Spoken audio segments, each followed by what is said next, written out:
대한민국 99%를 위한 편파 방송 나는 꼽살이다. 박수를 치셔야죠. 자, 우석훈, 선대인, 김용민 그리고 나 김미화가 오늘 말이죠. 사실은 저희가 웃으면서 재미있게 시작을 하려고 했지만은 도저히 웃을 수 없는 그런 상황이 됐죠. 예, 그러게요. 더럽죠. 예. 경술국지 이래로 가장 치욕적인 4분. 4분 만에. 예, 흥분들을 좀 가라앉히셔야 될 텐데. 1997년 당시에 그 노동법을 비롯한 여러 법을 날치기 통과하고 그 이듬해 정권이 넘어갔죠. 반세기 만에. 네.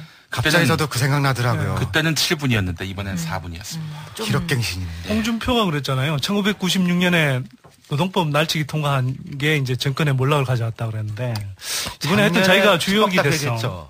네? 작년에 날치기 하고서 예산을. 그러니까 근데 하여튼 정권 몰락이 하여튼 도화선이 되면 좋겠는데. 그러니까 한미 FTA가 날치기 기습으로 지금 통과가 됐는데 그 과정을 보면서 우리가 많이 좀 국회에 실망하고 국회의원들한테 실망하고 여러 가지 지금 아까 얘기했던 문제점들. 근데 민주당이 저는 무능하다고 생각했고 평소에 여기 허당이라고 생각했거든요. 예. 또 허당도 이런 허당들은 처음 봤어요. 아니 허당도 이게... 아니고 없을 무자 써서 무당입니다. 무당이에요, 무당. 11월 26일 한미 FTA 비준 반대 시위.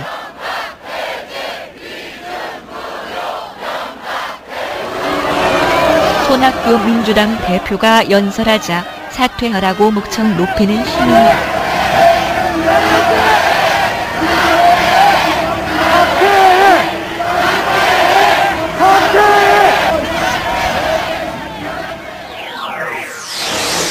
아니 그 본회의장에서 날치기를 하면 거기서 할 거라는 정도를 알았으니까 파수병 정도는 세워둬야 되는 거 아니에요?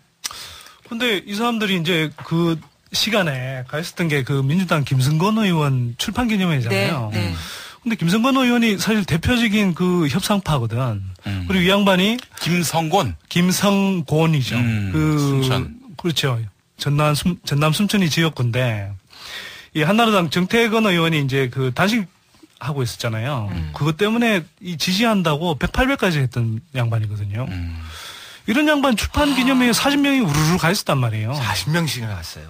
내가 분개한 거는 네. 뭐가 두려워서 비공개로 회의를 했냐 이거지. 그래서 기자들도 못 들어오게 하고 그다음에 명단조차도 얘기 못 하고 그러면 뭐가 두렵냐 했을 때 국민들이 뭔가 이 국회 안 좋은 모습을 볼까봐 그런 건 안 좋은 거 아니냐 이렇게 얘기를 하는데 도대체 국민들의 알 권리는 어디로 갔냐 이거죠. 그 전에 노무현 탄핵 열풍 때요. 그 민주당 그 의원들이 끌려 나오는 것들이 그때 열린우리당이었나요? 한 그게 이제 표심에 영향을 미쳤다고 생각하니까 안 보여주면 된다고 생각하는 것 같아요. 그러니까 그 현장을 딱 보여주지 않으면은 뭐 괜찮았구나라고 생각. 난 그런 면에서는 지금 2010년, 2011년에 민주화된 이 우리나라 국민들을 너무 좀 얕잡아 보는 거 아니냐 그런 생각이 들더라고요. 근데 사실 탄핵 이야기 하셨는데 탄핵 때는 격렬했지만 이번에 보니까 뭐 그냥 가서 저 김진표 대표는 단상위에서 그 의장석 향해서 손을 흔들더라고. 잘 그거 뭐야 가시라고. 민주당 의원들 왜 그래요? 당당하죠. 그렇게 이제는 좀 연세가 드신 것 같더라고. 아니 그 사실은 단상을 뛰어 올라가지 못하대. 386 의원들이 28대 국회에서 대거 낙선되는 바람에 이 화력이 없어요. 그리고 국회법에 보면은 뭐 국가안전보장상 등의 이유로 이제 뭐 이렇게 비공개로 할 수 있다 그러는데 이건 의원들 안전보장이야 내가 보기에는. 아니 이게 어찌됐건 이렇게 날치기로 통과할 법안입니까 이런 것들이? 아니 근데 그래야 되는 조약 같은 거를 조약이? 지키려 하고서 그 다음에 지키라고 하면 좀 미안한 거 아니에요.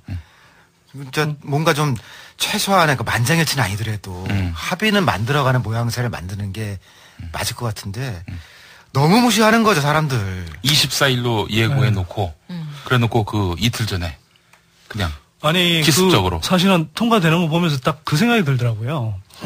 며칠 전에 제가 들은 이야기가 있는데 뭐냐면 이 한국에서 이렇게 활동하는 그 외국계 그 방위산업 로비스트인데 이 양반이 한미 FTA가 생각보다 되게 빨리 통과될 거다.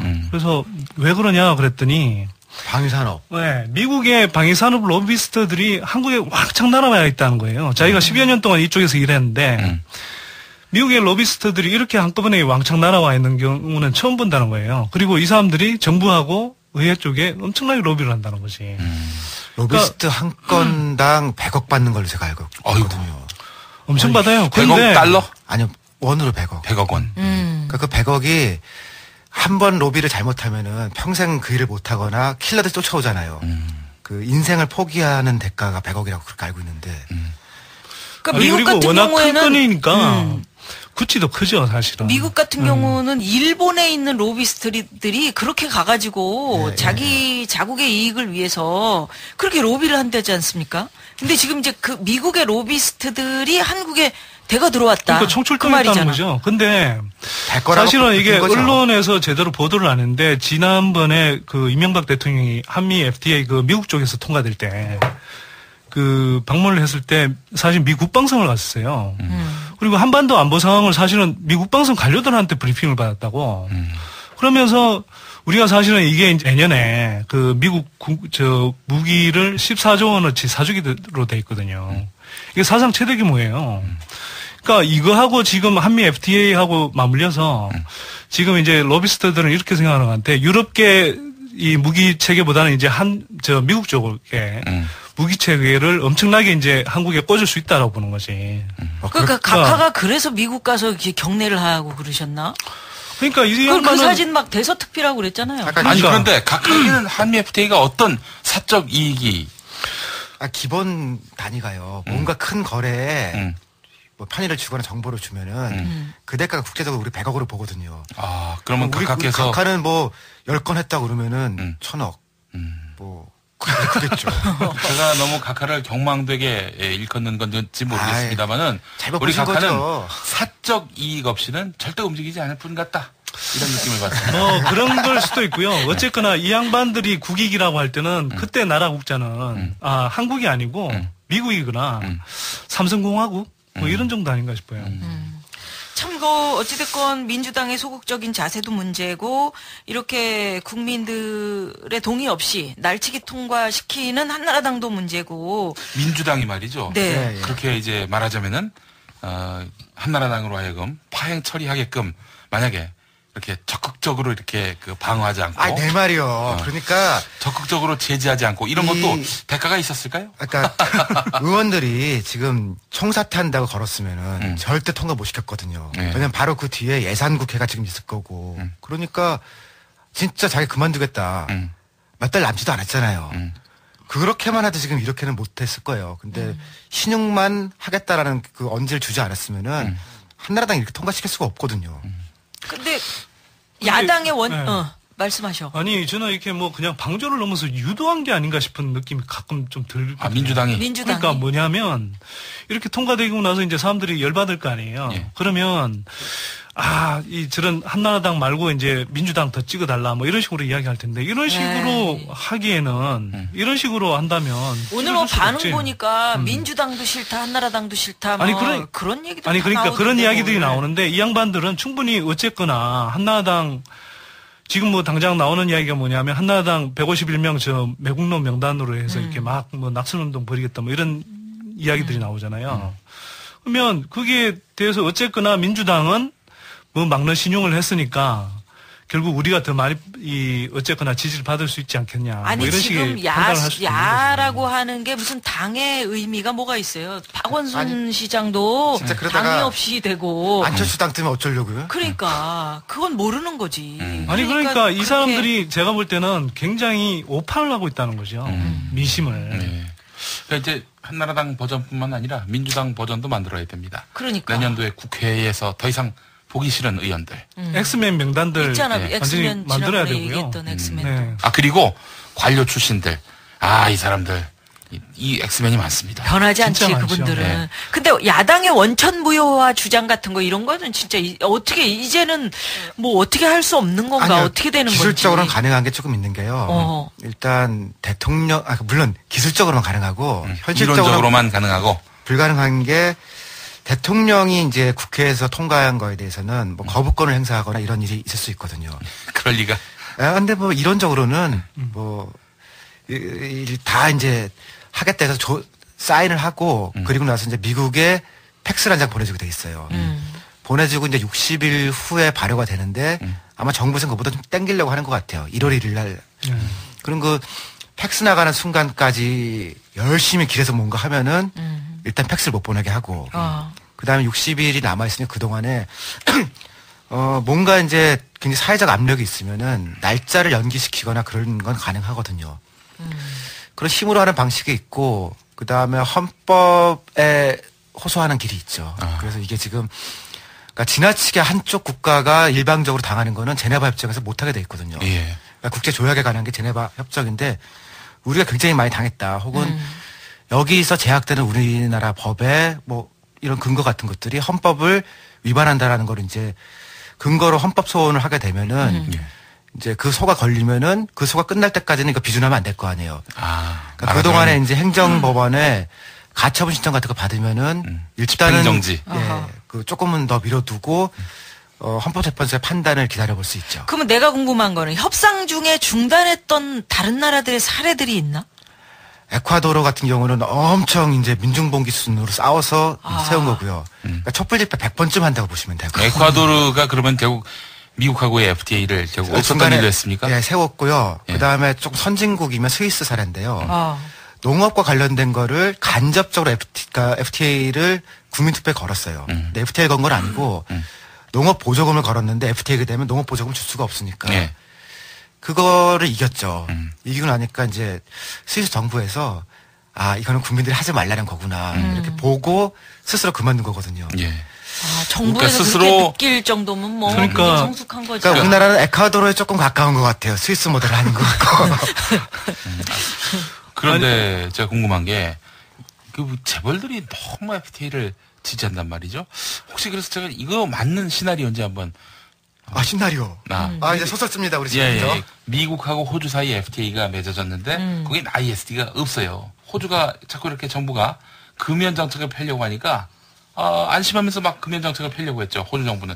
미국 회사가 독소 조항이 없으니까. 호주 정부를 상대로 해서 소송을 걸 이유가 없으니까 ISD를 안 했으니까. 그런데 이 미국 담배 회사가 홍콩 지사를 통해서 호주 정부를 상대로 제소를 했단 말이죠. 그 ISD가 있는. 예, 그 호주하고 홍콩 사이는 ISD가 맺어졌습니다. 있는 거야. 그러니까 이거는 다시 얘기해서 한미 FTA를 우리나라 재벌들이 지지하는 이유는 우리나라 재벌들이 미국 법인을 통해서 한국 정부를 상대로 해가지고 온갖 공공정책, 규제 이런 것들을 할 수 있다. 없앨 수 있기 조절할 때문에 수 있다. 이게 때문에 가능한 거 아닌가?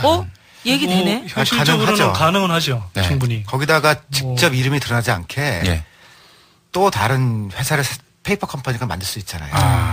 그러니까 뭐 미국령 안에 뭐 어떤 뭐 나라든 심지어는 뭐 이렇게 하와이 가면 돼요. 괌이나 하와이 이런 데에서도 페이퍼 컴퍼니 만들어서 사실은 뭐 그렇게 제소할 수 있죠. 얼마든지. 그치. 그래서 우리 정부가 지면은 결국 공공정책 이런 것들은 송두리째. 공공정책 자체를 하기는 어렵다고 하는데 그 안에 이제 이랬던 가격을 움직이는 것들 이런 거는 이제 보건이나 이런 거 좀 피해갈 수 있는 요소들이 많거든요. 근데 뭐 그런 건 맞죠. 제가 볼 때는 아직은 좀 이렇게 너무 앞서가는 건가? 좀 앞서가는 시나리오 같고요.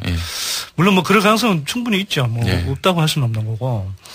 근데 하여튼 좀 저는 황당한 게 뭐냐면 FTA 지금 통과되자마자 연합뉴스 발로 미리 준비를 해둔 것 같아요. 준비를 해두고 어떤 기사를 쓰냐면 이게 뭐 무역 대국으로 나아가는 길, 뭐 한국 경제 뭐 제도약의 뭐 이 단초 뭐 이런 식의 이제 제목을 썼어요. 그리고 그게 다음 포털에 볼드로 해서 이렇게 막 지금 걸려 있거든요. 뭐 마치 양날개를 단듯이. 그리고 뭐 내용 자체도 뭐 수출 얼마나 넣는다, 무슨 뭐 일자리 얼마나 넣는다, 뭐 이렇게 불필요한 뭐 규제 이렇게 제도 시스템 개혁한다. 금방이라도 한국 경제의 모든 문제점들을 날려버리는 무슨 만병통치약처럼 이렇게 이야기를 하고 있다고. 다음 정부에서 연합뉴스 보조금 다 끊어야 돼. 끊는 정도가 아니죠. 거기만 문제가 있는 거 아니니까. 아니, 하여튼 지금 MB 정부 들어서 가장 양아치적인 그런 기사를 쓴 데가 연합이라고 저는 생각합니다. 아니, 이건 딱 준비되어 있는 기사고, 다음도 한번 생각해보세요. 이게, 진짜 유례가 없는 이 비공개 날치기 통과를 했는데, 거기에 대해서 언론으로서 비판을 하지는 못할 망정, 완전 찬영일변대의 그런 지금 기사를 뭐 비판 못하는 언론이 뭐 한두 아니, 근데 가지니까. KBS, MBC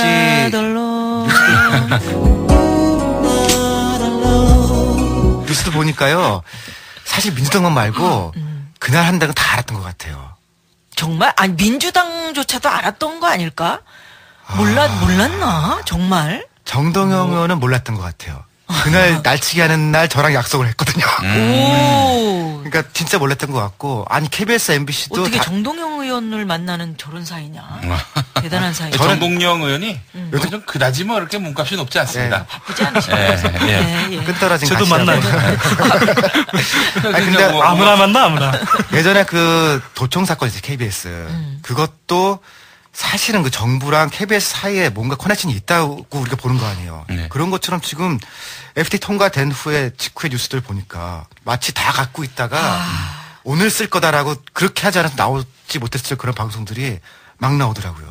아니 어찌됐건 언론도 그렇고 뭐 모든 것이 지금 막 급박하게 막 FTA 찬성 쪽으로 돌아가고 있는데 그러면 향후 앞으로 이 나라 어떻게 해야 됩니까? 앞으로 우리가 어떻게 해야 됩니까? 지금 우리가 할 수 있는 거는 이 발효 및 종료에 관한 FTA 조항이 24조 5항의 2조 3조거든요.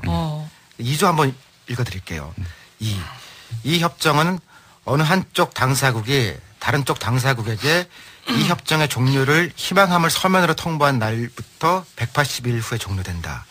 이거 무슨 180일이면 이게 벌써 6달 아니에요. 이건 무슨 얘기냐면요. 재협상은 양쪽이 다 동의를 해야 할 수 있는데 종료시킨 것, 그러니까 우리말로 하면 폐기죠. 폐기는 어느 한쪽이 팩스 한 장 보내면 된다는 거예요.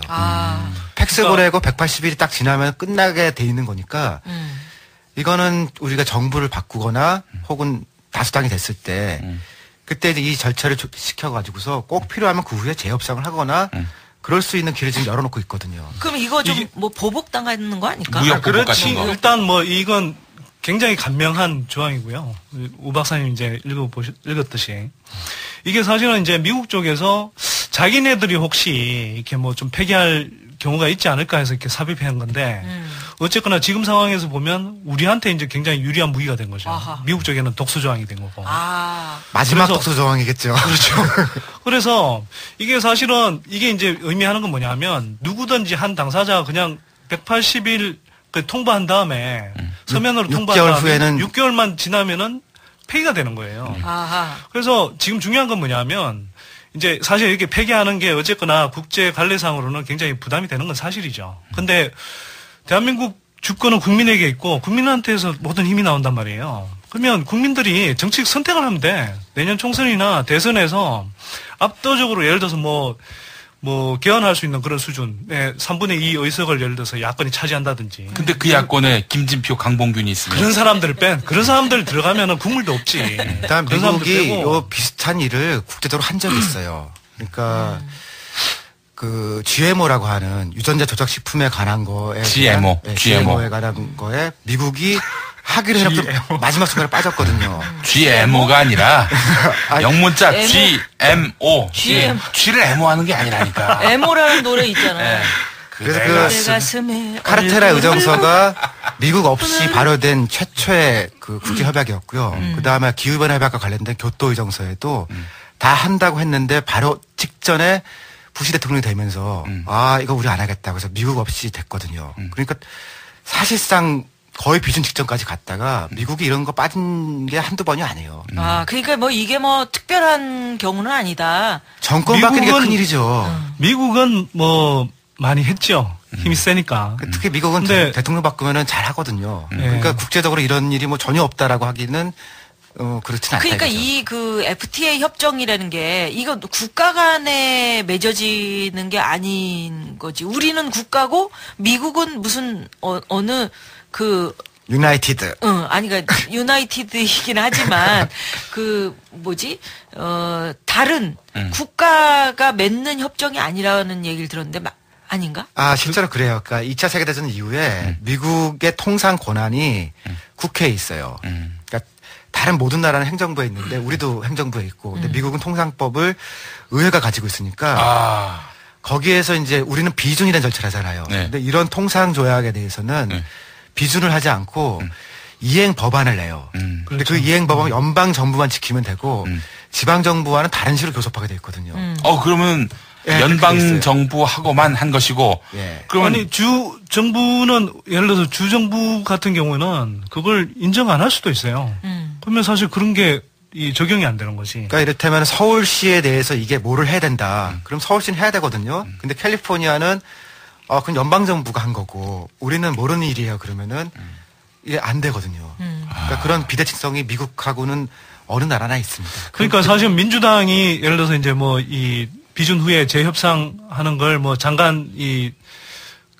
장관선에서 이렇게 합의를 해오라 이렇게 이제 요구를 했는데 실제로는 그게 우리는 외교통상부 그러니까 그 통상교섭본부장이 장관급이고 실제로 이제 이 협상 권한이 있는데 미국의 경우에는 USTR이라고 이제 미국 무역 대표부가 이제 협상을 하잖아요. 행정부에 있는. 그러니까 이제 행정부에 있긴 한데 기본적으로는 의회가 그 통상 이 교섭 정책의 이 가이드라인을 갖고 있거든요. 그래서 그냥 USTR 대표가 한다고 해서 그게 우리처럼 이렇게 강제력을 가지면서 이렇게 협상을 할 수 있는 게 아니라고요, 사실은.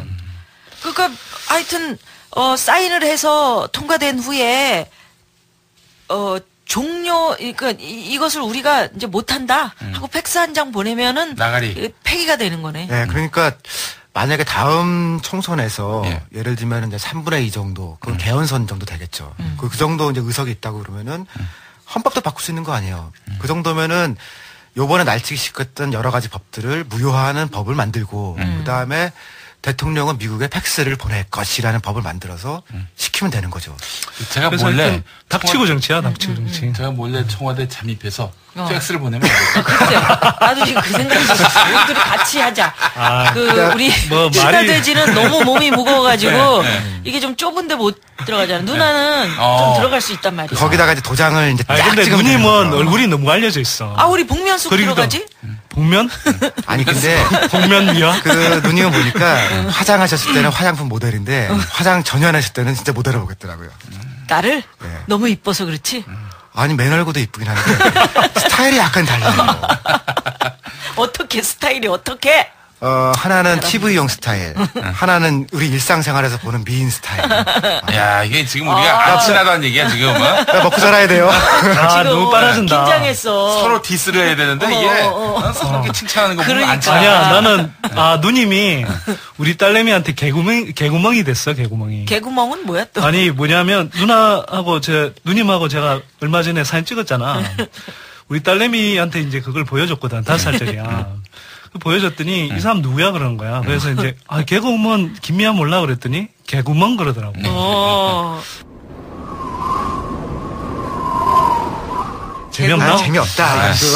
아니 그거 어찌됐건. 이거 해심에 준비해온 건데 진짜. 이혜영 교수가 그런 얘기 했잖아. 한미 FTA는 지금까지 미국이 체결한 FTA를 통틀어서 가장 미국에 유리하게 체결된 거다. 그건 맞는 것 같아요. 그러니까 지난번에도 제가 말씀드렸지만 금융업계에서도 이게 하여튼 지금까지 체결된 것 중에 가장 유리한 거다 이렇게 이야기를 했고 지금 아까 이야기했지만 이 방위산업 쪽에 로비스트들이 왕창 날라와 있는 것도 아니 미국 의회에서 상하원 통과하는데 46분밖에 안 걸렸어요. 그만큼 이렇게 미국 쪽에 보면 좋다라는 거지. 그러니까 완전 이 논하게 생겼는데 이거 빨리 통과시켜야 된다라고 이제 달려드는 거죠.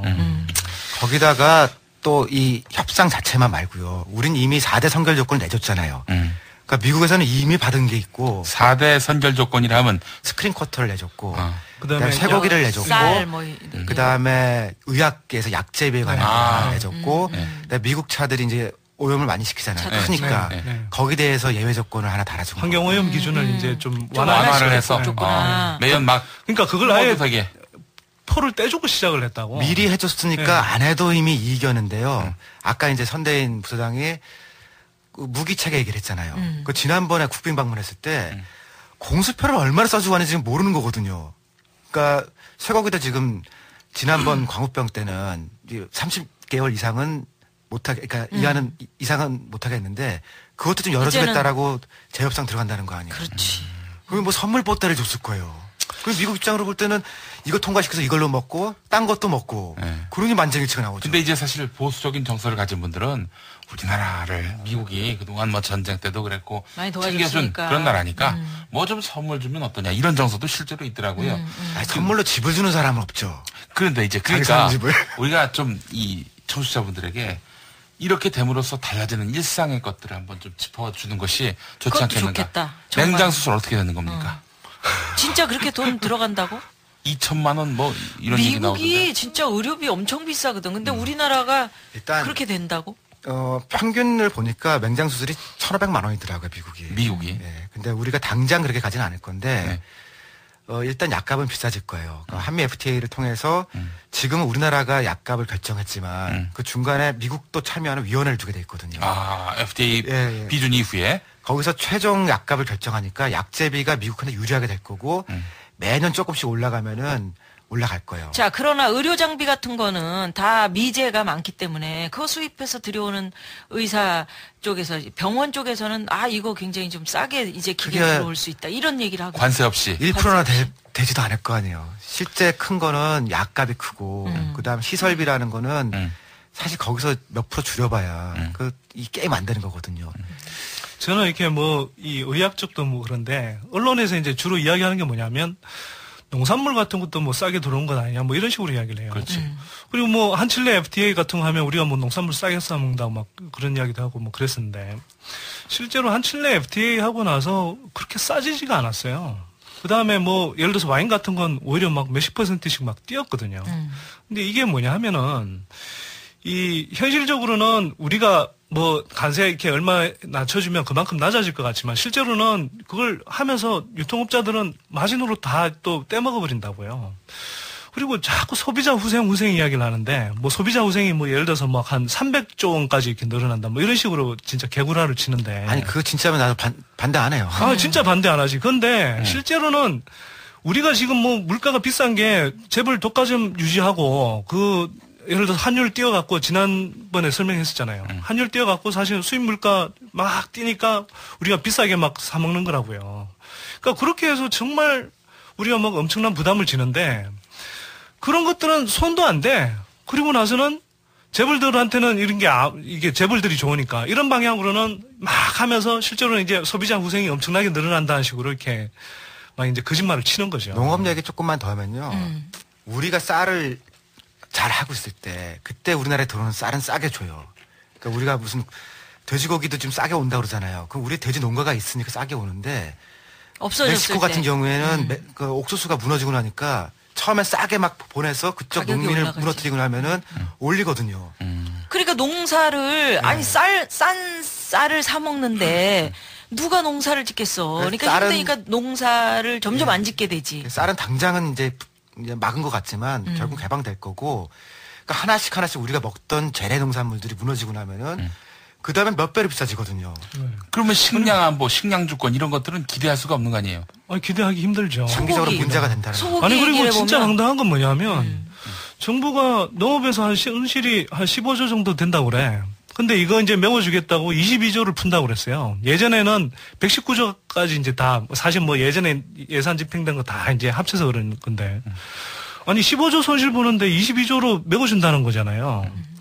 그 손해나는 장사를 왜 하냐고요. 그 다음에, 아니, 자동차에서 어쨌든 이렇게 좀 돈을 벌어요. 그러면 자동차에서는 재벌 기업들이 챙기고 손실은 농가가 보는데 그건 국민 세금으로 해주는 거야. 뭐 보전해줄 마음이 없지. 자동차 업계에서 왜 소하고 무슨 상관이 있어서 내가 근데 농산물 피해를 본 거를 보전해. 농업에서 추가적으로 정부가 하겠다라는 거를 좀 모아 보니까요. 1조 원 정도예요. 나머지는 그냥 기존에 하고 있던 것들을 호치키스로 찍어서 모은 거거든요. 돈도 없지 뭐 사실. 보조해줄. 그러니까 4대강 하고 뭐 돈 소고기 있겠어요? 내가 얘기를 해보면 한우 그 협회 회장님하고 내가 인터뷰를 했었다고. 근데 그분이 뭐라고 하냐면 이제 한국에서 암소를 인위적으로 없애야 된다는 거야, 암소를. 그래서 유구. 숫소들이 덩치가 크고 아이들이 고기가 많이 나오니까 이제 경쟁력이 암소는 떨어지는 거지. 그러니까 애들 개체수를 인위적으로 이제 줄여버려야 되는 그런 그 아픔이 있다는 거지. 아니 소들도 지 맘대로 그렇게 암놈 순놈이 자라지 못하게 되는 이런 현실에 나중에 이게 어떻게 될 거냐는 불보듯 뻔하지. 안타깝죠. 아니 그리고 이런 이야기를 좀 해요. 예를 들면 우리는 이제 무역 수지가 엄청나게 이렇게 뭐 개선될 거다 이렇게 얘기를 하는데 무역 수지 나빠져요. 아니 나빠져요. 그러니까 이게 지금 이거는 사실 약간 좀 딱딱하더라도 설명할 필요가 있는데 지금 한미 간의 이렇게 무역 그 수지를 보면 상품 이렇게 수출 수입해서 이렇게 나는 수지가 거기서 한 108조 원 정도 108억 달러 정도 흑자가 나요. 근데 서비스에서 왕창 꼬라봤거든. 그래서 실제로는 한 마이너스 96억 달러 정도 이렇게 적자가 나요. 그러면 거의 사실은 이 똔똔이거든. 근데 어디서 돈을 버냐 하면 우리가 이제 외환보유고 어쨌든 잔뜩 쌓아놨잖아요. 그래가지고 미국채 이제 투자해갖고 그거 이자놀이 지금 하고 있는 거거든. 근데 여기서 지금 우리 같은 경우는 자동차 말고는 추가로 이렇게 뭐 무역 수출 다 할 수 있는 게 크게 없어요. 자동차도 다 미국으로 가서 지금 반 정도. 물론 그런데 이제 이 사람들 계산으로도 자동차하고 자동차 부품 정도거든. 근데 서비스 쪽은 완전히 이렇게 다 밀고 들어오게 돼 있단 말이에요. 그러면 무역 적자가 엄청나게 늘어나, 지금 상황에서 보면. 더구나 지금 이제 그 세계 금융위기가 이렇게 뭐 계속 이어지다가 지금 유럽발 위기로 다시 터져 나오고 있잖아요. 이런 상황에서 내년에 정말 우리가 이제 2008년 같은 이렇게 환율이 불안해지기 시작하면 이때 우리가 무역 수지가 많지 않아서 이렇게 달러가 부족해지면 환율 같은 게 2008년처럼 떠급등할 수 있는 그런 하나의 전제를 줄 수 있어요. 중요한 조건을 줄 수 있어요. 건데요. 한국의 외환위기를 겪을 때 대부분 그러니까 뭐 이유는 많겠지만 무역 수지가 적자가 늘어날 때 우리가 다 외환위기를 겪었거든요. 98년도 그랬고 2008년도 그랬거든요. 그 몇 년 전부터 이렇게 딱 무역 수지가 줄어들어. 그거랑 지금 FTA랑 합쳐져 가지고서 무역 수지 자체가 나빠지고 그때 재수없게 이제 환율 움직이는 것도 그다음에 국제적인 위기가 겹치면은 IMF와는 경제 위기가 지금 또 올 수 있다는 거 바로. 그러니까 이거 서둘러서 지금 할 일이 아니라 이거죠. 그러니까 어찌됐건 뭐 국회의원들이 통과시키고 나서 그 안에서 막 울었잖아. 어찌됐건. 그건 체류탄 때문에 온 거 아니에요? 뭐 콧물 흘리고 울고. 또 어느 쪽은 기쁨의 눈물. 아니 기뻐서 울고 싶었는데 그걸 위장해준 거지. 야당 의원도 있지 않을까. 야당 의원도 있지 않을까. 자, 오늘 사실 나는 꼽살이다가 참 기쁜 날입니다. 사실은 팟캐스트 세계 1위를 했어요. 그래서 믿어도 되는 거지 이거는. 예, 그거 애플사에다 고마움을 표시를 해야 됩니다. 왜냐하면 낙곰수 29회를 아직 안 올려가지고 우리가 이제 어떻게 꼽살이는 확실히 꼈네. 그래서 우리가 축제 분위기로 진행을 좀 하려고 했었어 사실. 또 알자지라 방송 같은 데서도 또 취재 올 것 같은 그런 그 느낌도 있었고. 근데 FTA가 갑자기 날치기 기습으로 통과되는 바람에 그게 안 됐고 그냥 짧게 나는 꼼수다 팀을 좀 고마워하는 마음으로 고마움의 묵념 한 2초 하고 시작합니다. 네, 묵념. 꼼수다 고마워요. 네, 자.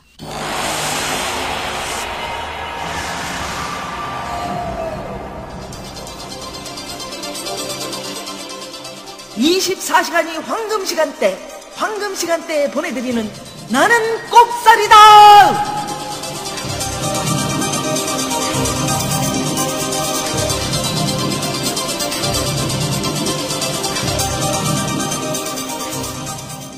바로 눈 뜨고. 자, 그래서 오늘은 그 별명을 좀 하나씩 좀 정하자. 우리가 박사, 파리식 대학 안 좋아요. 그런 거 우리 얘기하지 말고 하바드? 이런 거 얘기하지 말고 얘 딱딱 별명 뭐가 있을까? 어떻게 할까? 여왕벌. 여왕벌이니까 1벌, 2벌, 3벌 이렇게. 그거 좋다. 네. 그러면 이쪽이 1벌, 2벌, 우리 용미 씨가 3벌. 네. 제가 1벌 하는 건가요? 1벌. 열심히 일하란 말이야. 어찌됐건 한 주 동안 우리가 어떤 일들이 있었는지 주간 꼽살이라고 이름을 붙여봤는데, 제가 외환의 얘기를 처음 들은 거는 이것도 첫 번인데요. 그러니까 어떤 식당에서 나오는 일이에요. 그러니까 마포에 가면은 이현재 전 부총리가 자주 가는 한정식 집이 있다는 거예요. 연초에. 경제부총리 하셨던. 예.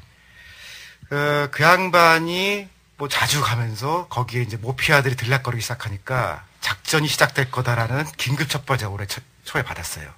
모피아가 뭡니까? 우리나라에서 이제 마피아랑 비슷하게 네. 금융과 관련된 일을 하는 관료들을 모피아라고 부르죠. 마피아들이 이제 모피를 걸치고 미안해요. 뭔가 이제 작전이 시작된 것 같다라는 얘기를 들었고 조금 있다가 이제 들은 게 아마 하나금융 쪽에 외환을 넘길 것 같다라는 얘기를 들었거든요. 하나금융하면 또 우리 이명박 우리 대통령의 절친 있잖아. 네, 김승유 회장. 그래서 제가 이제 구성해본 얘기는 뭐냐면은 지난 정부에서 사실은 그 외환을 팔아먹은 거잖아요. 그러니까 그 사람들도 이걸 별로 문제가 없다고 해서 처리할 필요가 있었고 자기 대통령 친구한테 주고도 싶고 그래서 이제 이런 시나리오를 보면은 김석동 이제 금융위원회 위원장만 문제인 게 아니고 이 사람은 사실은 깃털인 거고 그 뒤에 이제 진짜 이제 테이블을 만들어서 판을 짠 사람들이 따로 있다 이거예요. 그게 궁금하지. 누군가. 이현재까지는 알고. 그 형님 맞아요? 그 형님도 포함돼요? 그 다음에 리만 브라더스, 한국의 리만 브라더스라고 할 때 우리 뭐 만들어가는 강만수 집사. 그분도 식사하러 오셨다는 것 같아요. 그래서 그 양반이 얼마나 센지는 모르겠지만 뭐 있었던 것 같고. 어떤 문제가 있냐면 이건 뭐 다 아시는 얘기인데 지금 김석동 금융위원장이 그 2003년에 외환을 매각할 당시에 금융위원회의 담당 국장이었어요. 그러니까 자기가 팔았는데 네. 지금 이거는 그러니까 징벌적 매각이라고 해서 그러니까 외환은행을 살 수 없는 론스타가 산업자본인데 그래서 골프장도 갖고 막 그렇거든요. 일본에서. 그러니까 사면 안 되니까 그럴 때는 징벌적 매각을 판결하면 끝나는 일이에요. 징벌적 매각이라면 네 나쁜 짓을 했으니까 니들도 그렇죠. 벌어들인 이득 다 포기하라. 그래서 2004년도에 KCC 건, 2008년에 DM 파트너스 건에 대해서는 이미 징벌적 매각을 했어요. 그러니까 사례가 없는 것도 아니고. 근데 지금 이제 그걸 안 하겠다고 하면서 문제가 생긴 거거든요. 그러면 지금 사실은 그 론스타가 외환은행을 팔고 싶어 하는 건데 그냥 팔아라 이렇게만 결론이 나고 거기다가 법정 최고 한도인 6개월을 줬거든요. 그러니까 론스타는 충분히 다른 놈 줄까 이 놈 줄까 협상을 할 수 있는 거죠. 제일 비싸게 팔 수 있는 걸 해준 거죠. 울고 싶은데 뺨 때린 역이네요. 그래서 이거는 아마 그 직무유기로 금융위원회 사람들이 아마 재판이 걸릴 거예요. 그러니까 지금까지는 여기도 금융당국으로서 판단만 하는 사람이었는데 이제 법원에 올라가서 피고 자리가 되겠죠. 여기까지는 신문에 나온 거고. 근데 이게 지금 큰 문제는 뭐냐면요. 우리 대통령께서 앞으로도 팔아먹고 싶은 게 많거든요. 그래서 지금 론스타와 함께 지금 외환은행도 팔아먹겠다라는 거고 산업은행도 지금 문제고. 근데 또 한 가지 문제가 산업은행이 우리 강만수 집사님이 지금 회장으로 있는 곳 아닙니까? 그러니까 다 메가뱅크라는 이름으로 은행을 키워야 우리가 사니까 살긴 뭘 살아요. 그렇지도 않은데 그런 이유로 이제 지금 큰 은행들 몇 가지를 지금 해치우려고 하는 거거든요. 근데 여기서 우리가 지금 막아야 된다고 생각하는 거는 이게 끝이 아니고 우리 김석동 위원장이 요 전자리에 있었던 데가 농협이었어요. 농협에 계셨었어요? 연봉 뭐 6억 가까이 받으신 거로 아는데 원래 2억짜리 자리였는데 그때 한 게 어떻게 이렇게 뛰었어? 어떻게 이렇게 뛰었어요? 금액이. 그리고 그 사람 뒤에는 또 다시 2억으로 내려갔어요. 그 사람 때만 6억이었고. 예. 뭐 강만수는 8억이잖아요. 그건 만수형이니까. 만수형이라서. 그래서 지금 이거는 그러니까 산업은행도 산업은행 지주회사를 해서 지금 뭔가 민영화를 시키는 거고 그다음에 농협도 농협 지주회사로 바꿔서 이거를 또 다시 팔아버리려고 하는 농협까지 큰 흐름 중에 이제 외환은행이 걸려 있는 거거든요. 자, 그럼 다시 한번 정리를 해보면 지금 팔려고 하는 게 외환은행 또 농협, 산업은행. 근데 산업은행 아직은 정부 지분도 있고 근데 국회에서 잘 하면 되는데 농협도 팔리면 골치 아프거든요. 그래서 복잡하잖아요, 그 구조가. 지역 농협도 있고 뭐 중앙 농협도 있고. 그렇죠. 그래도 하나지 금융은. 네, 뭐 팔겠다고 맘먹으면은 뭐 할 수 있는데 이거의 전부 행동 대장이 김석동 위원장이거든요. 그러니까 농협에 있으면서 농협을 이제 지주 회사로 만들 수 있는 틀을 잡아놨고 그거를 전부 다 처리한 그 컨설팅 회사 같은 데들이 있죠. 그래서 사실 우리나라에서 한 건 아니고 맥켄지로 알고 있는데. 어이구, 그 유명한 맥킨지. 예. 그러니까 그런 그 일련의 들어와서 많이 했어요. 맥킨지가. 금융을 지금 맥킨지가 인천공항도 네, 인천공항도 거기도 맥킨지가 가야 그거 했죠. 한전에 관한 것도 맥킨지에서 했고. 아. 그러니까 그런 이제 크게 보면은 그러니까 모피아가 기본 그림을 그리고 그다음에 외국계 컨설팅 회사에서 밑그림을 이제 조금 살을 붙이면은 김석동 같은 행동 대장이 이제 나서서 쭉 하는 거라 이거죠. 그런 점으로 볼 때는 지금 외환은행이 아직도 여러 가지로 이제 법적인 판단 근거도 좀 찾아볼 수 있고, 그다음에 아직도 저는 이게 가능하다고 보는 게 우리 사주 형태로서 국민주로 지금 할 수 있거든요. 근데 인천은행을 매각할 때 지금 마지막 곱수가 국민주 방식으로 하자는 거 아니에요? 아, 인천은행이 아니라 인천공항. 인천공항. 예. 예. 또 인천공항에도 되면은 우리은행, 그러니까 외환은행이 안 될 이유가 없잖아요. 그러니까 그런 방식의 일을 하기 위해서는 지금 우리가 조금 더 관심을 갖고 지켜봐야 될 것 같다라는 생각입니다. 그러니까 지금 외환은행이 하나로 하나은행으로 넘어갈 수도 있는 거지. 그렇게 하는 게 밑그림인데. 밑그림. 일단은 그렇죠. 일단은 지금 그렇게 돼 있죠. 근데 그게 맞는 거냐라고 할 때는 금융위원회 일련의 판단에 대해서 법적인 판단을 받아봐야죠. 그래서 아직 우리 6개월이 있으니까 조금 더 관심을 갖고 이 사태를 지켜보자라는 거죠. 만약에 그렇게 되면은 어떻게 되는 거예요? 넘어간다 하면은. 우리 대통령의 절친이신 분이 외환은행 갚는 거죠. 생각보다 헐값에. 생각보다 헐값이라면 뭐 어느 정도. 지금 한 5조 원에서 4조 원 생각하고 있는데, 네. 금융위원회가 론스타가 팔 돈을 좀 한 1억 정도 깎게 그쪽에 압력을 주겠다는 거예요. 국민들이 보기에는 그래도 국부 유출이 조금 줄었으니까 잘한 거 아니냐. 잘하긴 뭘 잘해요. 징벌적 매각해서 훨씬 싸게 팔 수 있었는데. 근데 외환은행이 론스타로 넘어가는 과정은 그 연도가 어떻게 됩니까? 2003년쯤. 2003년 노무현 정부 때인데 예. 그 당시에 그 관료들 특히 그 장관들은 뭐 했습니까? 이런 게 있죠. 그 한마디로 외환은행을 걸레로 만들어 가지고 이거 걸레니까. 그래서 실제로 자기 자본 비율이라고 BIS를 확 그냥 말하자면은 걸레로 만든 거야 그거를 걸레로 만들어 놓고 그 론스타가 싸게 사갈 수 있도록 맞죠? 예, 그때도 우리나라에 은행들이 많았고 그다음에 공적 자금이 있었으니까 살리려고 마음을 먹었으면은 이렇게까지 사모펀드에다 은행을 특히 기관은행을 파는 경우는 없거든요. 아니 그러니까 경제 관료들이 왜 그렇게 마피아처럼 이렇게 자기 세력을 거대화 시켜가지고 그렇게 싸게 팔고 사고 하느냐 이거지. 불로 그렇게 못 그렇게 해서 되는 거예요? 사실 관료들이 어떻게 보면 한국 최대의 이익 집단이라고 볼 수도 있는 거죠. 깡패 집단이라고 봐야죠. 그래서 사실은 이 밑에 이제 그 예를 들어 기획재정부 같으면 금융공기업들 이런 것들이 사실 자기네들 다 밥그릇이거든요. 그러니까 이제 뭐 관료 생활할 때 이 뭐 상대적으로 박봉인 것처럼 이렇게 하지만 사실은 이 퇴직 후에 이 2, 3년 만에 다 뭐 연봉 몇 억씩 받아버리거든요. 그리고 이제 전관예우로 해가지고 전관예우가 아니라 사실상 이제 그렇게 가면서 사실은 또 이제 정부하고 유착이 되는 거죠. 그렇게 이제 가는 게 뭐 기획재정부 같은 경우는 금융권도 많고 중간에 이제 김현장 같은 데 좀 끼어 있고 그렇죠. 그렇게도 하고 가 있다가 다시 복귀하고 은행장도 해서 한 2년 사이에 또 10몇억 벌고. 그렇죠. 그다음에 이제 국토해양부 쪽 같으면 또 이제 뭐 건설공기업들 또 심지어는 이제 뭐 건설협회 뭐 이 건설업체들 민간 기업들에도 엄청 가죠. 지식경제부는 뭐 한전 계열사들. 그렇죠. 그럼 뭐 자기 배만 채우고 살겠다는 거야? 뭐야? 그러니까 이제 점점 조직이 커지는 거지. 조직을 키우는 거구나. 그래서 그러니까 그게 전체로 하나의 이제 마피아 같은 덩어리가 돼 있으니까 잘못됐다는 판단을 정부가 바뀌어도 내리지 못해요. 그러니까 우리가 민주화 정부를 10년 했다고 하잖아요. 네. 그럼 그동안에 이제 IMF 때 문제가 생긴 사람들은 다 없어졌어야 될 거 아니에요. 이번 정부의 최강 라인이라고 했던 그 최경준 강만수가 IMF 때 다 그 최준경. 네, 최준경 강만수. 그래. 그 실무자들에서 다 돌아왔잖아요. 삼벌은 참 그 이름을 외우는 게 정확해. 시사평론 오래 해가지고 정확하다고. 그래서 그런 사람들이 다시 또 현업에 있으니까 중간에 죄 지은 사람이 아무도 없게 판결을 내리는 거거든요.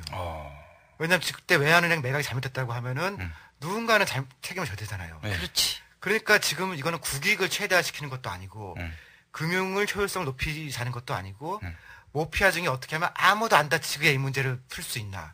그러다 보니까 로스타 도망갈 수 계신 거죠. 그러니까 이 정권이 바뀌어도 이 사람들은 어디서나 다 사용이 가능해. 그리고 지금 금융이 사실 우리 게 별로 없잖아요. 지금 뭐 지분들이 없지. 다 뭐 국민은행만 하더라도 말이 국민은행이지 지분이 48%가 외국계예요. 그러니까. 외국계 자본. 그렇게 넘어가 있고. 금융사 가운데서 유일하게 말하자면은 우리나라 뭐 이제 소유로 돼 있는 게 우체국이죠. 아, 우체국 우체국 보험도 있고 있잖아. 이제 뭐 예를 들어서 뭐 우리은행, 그다음에 뭐 기업은행, 네. 또 산업은행 이런 게 이제 뭐 국책 또는 이제 뭐 그 정부 지분들이 많이 들어가 있긴 하지만 이 외환위기 정자은행은 정신 차려. 정자은행은 정자를 이렇게 모아두는 데야. 제대 연령이 된다고 사람들 엄청 뭐라 그랬어요. 아 이건 웃겨. 이거는. 아 이거 웃긴다 이거. 아니 이런 거 웃어줘야 돼. 강만수 이야기 나오니까 그런데 강만수는 사실 외환위기를 2번 불러온 거죠. 뭐 외환위기 때 이제 그랬고 자기 지금 장관 때 한번. 2008년에 지금 그 현 정부 이제 이 초대 기획재정부 장관이었잖아요. 근데 그때 이제 이미 외국 자본들이 많이 주식시장 들어와 있었고 이제 이 국내 시중은행들에서 이제 그 외국 자본을 끌어들여서 부동산 시장에 많이 펌프질을 했었거든요. 뻔뿌지. 그렇죠. 그래서 이제 펌프질을 해놓은 상태에서 이게 그 신용 경색이 발생해버리면 한꺼번에 이제 달러들이 쫙 빠져나가면서 환율이 급등하게 돼 있었거든요. 이게 사실 굉장히 위험했었다고요. 근데 그때 아예 환율을 명시적으로 끌어올리겠다라고 말을 해버렸잖아요. 그럼 뭐 이제 더 그러니까 큰 상황이 올 텐데. 아니 그러니까 이제 뭐 기업들 수출 대기업들 도와주겠다고 지난해 설명했지만 수출 대기업들 도와주겠다고 환율을 끌어올리겠다고 이렇게 이야기를 해보니까 완전히 뭐 불에다가 기름을 끼얹은 격이었죠. 완전히 골로 간 거죠. 2008년, 2009년. 그러니까 이렇게 누나가 얘기를 들으면서 이 얘기가 생각나는데 생노병사라는 거 알죠? 생노병사. 노병은 죽지 않고 다시 살아난다. 생노병사. 그러니까 계속 도는 거야. 뭐 이것도 하고 저것도 하고. 그런 얘기 처음 들었어요. 누나가 지금 지어낸 거예요. 외환은행 얘기를 좀 더 해보면 그 어떻게 결론이 나야 좋은지 좀 방법을 좀 제시를 해주세요. 방법. 지금 이제 그 정부에서 생각하는 거는 하나금융 쪽에다가 그냥 주자 뭐 그렇게 돼 있는데 사실 이거는 대통령 친구한테 뭔가를 준다라는 그런 생각을 일단 버리고 상식적으로 생각해보고 여러 걸 놓고 생각해보면은 뭐 여러 가지가 있을 수 있거든요. 그러니까 뭐 국내 다른 은행들이 조금씩 나눠가지고 분산하는 방법도 있는데 제일 괜찮은 거는 국민주 방식이라고 생각해요. 근데 국민들이 다 내놓으면은 그것도 좀 문제가 있고요. 지금 외환은행 쪽에 있는 그 노조에서 지금 생각하는 것들은 외환은행이 돈이 있거든요. 그러니까 사실은 우량은행이에요, 지금. 그래서 계산한 거 보니까 한 2조 8천억 정도는 외환은행이 갖고 있는 돈으로 자기네 주식을 자기가 사는 거죠. 사고 그 다음에 노동자들이 한 5천억 정도 살 수 있다는 거예요. 근데 그 중에 이제 일부는 퇴직금 중간정산을 받아서 한 뭐 3천억 정도 주식을 사고. 사원주 방식에. 그 다음에 사원복지연금으로 적립해 놓은 게 있다는 거예요. 그것도 한 1,500억. 이렇게 하면은 5천억 정도는 또 외환은행 그 직원들이 사고, 그러면 벌써 이제 뭐 한 3조 넘게 해결되는 거 아니에요. 그 나머지 것들을 소액주주 방식으로 국민들도 좀 사주고, 그 다음에 다른 은행들이 약간씩 인수해주면은 국책은행은 아니더라도 국민주 방식으로 할 수 있다 이거죠. 방법이 있네 그럼. 방법이 있는데 뭐 인천공항 같은 경우는 사실상 이렇게 이제 국민주 방식으로 이렇게 하겠다는 건데 뭐 사실은 그건 안 그래도 되는 걸 그렇게 하는 거고. 아니 수익을 낸다면서 국민주 방식은 뭐야? 그러니까. 국민주 방식은 이 지분을 그 저렴하게 제공하는 건데. 예. 아니 그러니까 이제 이런 거죠. 하도 이제 매각은 하고 싶은데 이제 국민들 반발이 있으니까 이제 국민주 형식으로 하겠다 뭐 이런 식으로 이제 하는 건데. 눈 가리고 아웅이죠. 이런 식으로 이제 이 외환은행을 매각하는 건 또 아마 허용을 안 하려고 그럴 거야. 법률적으로 그 검토를 해보니까 자기가 자기 회사 지분을 사서 갖고 노동자가 갖고 그다음에 외부에서 좀 갔는데 법적으로 문제가 없다라는 거예요. 이걸 막는 유일한 게 금융위원회를 비롯한 모피아들이라 이거죠. 굉장히 정치적인 결정이니까 이건 목소리를 높여서 우리가 좀 도울 필요가 있지 않나 그렇게 생각해요. 네. 근데 이게 기본적으로는 뭐 하나은행 쪽의 주기로 이렇게 처음부터 딱 이야기가 됐던 것 같아요. 이게 사실은 이거 처음부터 이 매각권 이야기가 나왔을 때 금융권에서 파다 했던 이야기가 이거 하나은행 김승희한테 간다. 대통령 친구. 그렇게 이야기가 딱 나왔었거든. 근데 그걸 지금 와서 뭐 그 시나리오를 뭐 뒤집겠어요. 그러니까 근데 법적으로 지금 뒤집지 못할 이유는 하나도 없고요. 아니, 당연히 그렇죠. 한 가지는 문제가, 이거 좀 약간 법적인 문제인데요. 지금 외환은행의 이사들 있잖아요. 이사들이 론스타가 지금 선임한 이사들이거든요. 근데 론스타는 이미 불법을 저지른 집단이니까 그거는 이미 법원 판결이 확정된 거고 그 사람들이 선임한 그 이사들은 해임을 시키고 그 다음에 법적 대리라거나 그런 이사를 새로 뽑으면은 그런 의사결정을 내서 이를테면 론스타도 우리가 사겠다라고 하는 거를 먼저 하면 되는 거거든요, 같이. 그렇지. 그래서 이제 이 경쟁 내에 외환은행 들어갈 수 있게 거기까지만 해주면은 그다음부터는 지금 가능할 수 있죠.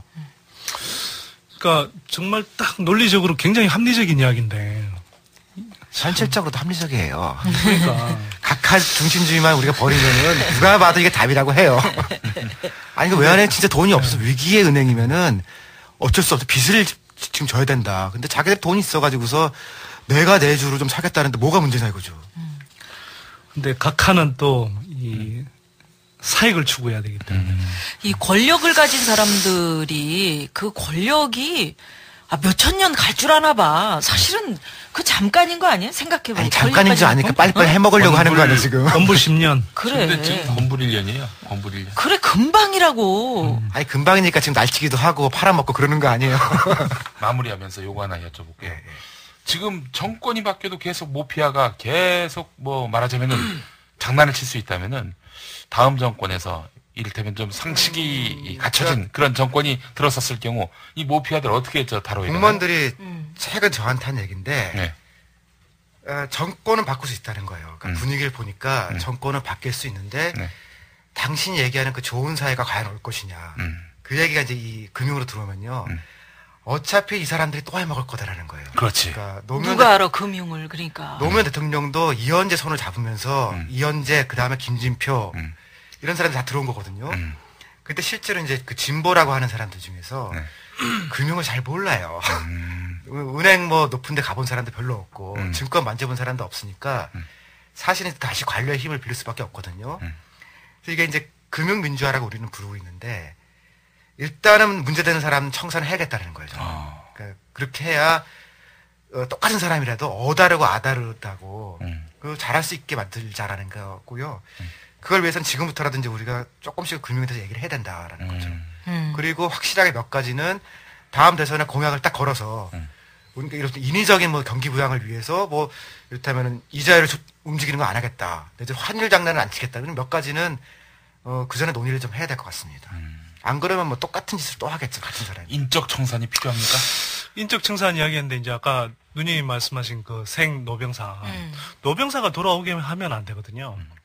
이 사람들이 돌아오면 만수형님 같은. 그렇죠. 이제 지금 현직에 있는 그 고위 관료들이 계속 밖에 있는 사람들 눈치를 보거든요. 그러니까 이게 선배들이 다 나가 있단 말이에요. 그럼 이 사람들 눈치를 안 볼 수가 없어요. 그런 분들이 이제 그러니까 이제 언제 다시 돌아올지 모르니까. 지금 강만수 같은 경우가 완전히 막 갔다가 현 정부 들어와서 이렇게 딱 살아나서 돌아오잖아요. 이렇게 눈치를 안 볼 수가 없죠. 그렇게 되면. 그러니까 이게 김앤장이나 태평양 같은 그런 법무법인들에 가 있는 거거든요. 그래서 전관들이 거기 가서 돈 벌고 하는 그거부터 사실은 다 막아야 되는 거거든요. 아유, 금융만 그래. 지금 뭐 법 쪽에 뭐 다 법적에도 전관. 그렇고요. 오늘 뭐 많이 이야기를 하겠지만 부동산 같은 경우도 굉장히 심각하죠. 근데 법 쪽에는 돈은 크지 않잖아요. 기분은 나빠도. 거기도 돈 많이 받던데 뭐 아니, 전관 예우 받으면. 금융을 움직였다면요. 10조, 15조예요. 손해. 그걸 자기가 먹나? 자기가 아니요. 안 먹더라도. 자기가 먹진 않지만 자기가 금융경제는 고액의 생각은 연봉을 진짜 크죠. 그 돈을 움직일 수 있는 힘. 그래 힘. 엄청나죠. 아니 지난번에 반값 등록금 논쟁 한참 할 때 보니까요. 그때 2조가 없어서 뭐 2.5조가 없어서 막 그랬잖아요. 네. 그 와중에 저축은행 부실로 쓰겠다는 배드뱅크에 12조, 13조 그렇더라고요. 그거 한 건만 해도 뭐 5년치 딱 해결되는 거네. 막 갖다 로비 쓴 돈이 뭐 그것뿐만 수십 아니고요. 조에 이른다. 현 정부 들어와서 지금 공공부채 늘어난 것만 한 400조가 돼요. 사실은 뭐 그리고 이제 그 공공부채에 제가 볼 때는 한 절반 정도가 뭐 이 부동산 또는 이렇게 건설 시장 이런 데 들어갔거든요. 그러면 그런 데는 돈을 흥청망청 쓴단 말이에요. 사실 이제 그런 데 쓰는 거에 비하면 진짜 이게 뭐 우리가 뭐 1조 5천억, 뭐 2조 원, 이 가지고 뭐 이렇게 등록금 못 깎아주겠다, 뭐 복지 못 하겠다, 뭐 이렇게 이야기하는 건 정말 말이 안 되죠. 그 건설 시장이라고 하는 것이 뭐 4대강 같은. 4대강 사업도 하죠. 그 다음에 도로도 뭐. 짓고, 터널도 뚫고. 그 다음에 뭐 지하 터널도 보금자리 뚫겠다는 거 주택 사업, 경인호나 뭐 새만금. 아유, 뭐 한도 끝도 없죠, 사실.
자, 그래서 이제 지금 MB 정부의 경제 정책을 우리가 한번 얘기를 해본다면은 MB 정부가 집권 후반기 국정 운영 핵심 가치로 공정한 사회, 패자한테 기회가 주어지고 서민과 약자가 불이익을 당하지 않는 사회 이렇게 얘기했단 말이야.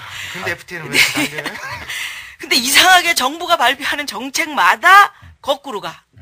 MB 물가지수 뭐 10일 주기로 가격 동향을 모니터링한다. 요거 그거 집중조사한 품목들 다 올랐잖아. 글쎄 말입니다. 예? 어떻게 생각해? 깐 마늘도 있어요. 깐 마늘. 깐 마늘. 그러니까 뭐 물가 이야기부터 좀 잠깐 하면 이 물가를 이제 사실은 MB 물가 잡는다 뭐 이런 식으로 이야기를 했죠. 근데 기저적으로 보면 이건 다 물가가 오르는 방향으로 이렇게 정책 기조를 잡아놨어요. 그러니까 금리를 낮춰놨으니까 이제 물가가 기본적으로 오를 수밖에 없죠. 환율 떨어뜨리니까 수입 물가 올라가죠. 환율이 올라가니까. 그러니까 원화 가치가 떨어지니까 떨어지고. 이제 수입 물가 올라가서 기름값 이게 이제 비싸지고. 소비자 물가 아니, 올라가고. 그 상식적으로 봐도 그렇게 하면은 당연히 물가가 오른다라고 판단할 텐데 이 사람들은 그럼 왜 그런 정책을 쓰는 거지? 아, 그 아니, 한가운데 오늘 말씀드릴 그 하우스푸어라는 그러니까 개별 집에서 가지고 있는 부채에 관한 문제가 조금 걸려 있습니다. 그 얘기는 조금 이따 자세하게 할 수 있을 거고. 그리고 이제 예를 들면 공공부채 같은 걸 막 동원해서 이렇게 막 풀잖아요, 시장에. 돈을 풀면 그걸 또 물가를 올리는 거거든요. 그러니까 기저적으로 그렇게 막 해놓고 사실 그리고 한국은행은 이게 물가를 잡아야 되는 그 통화당국인데도 불구하고 거기는 손 꽁꽁 묶어놓고 있죠.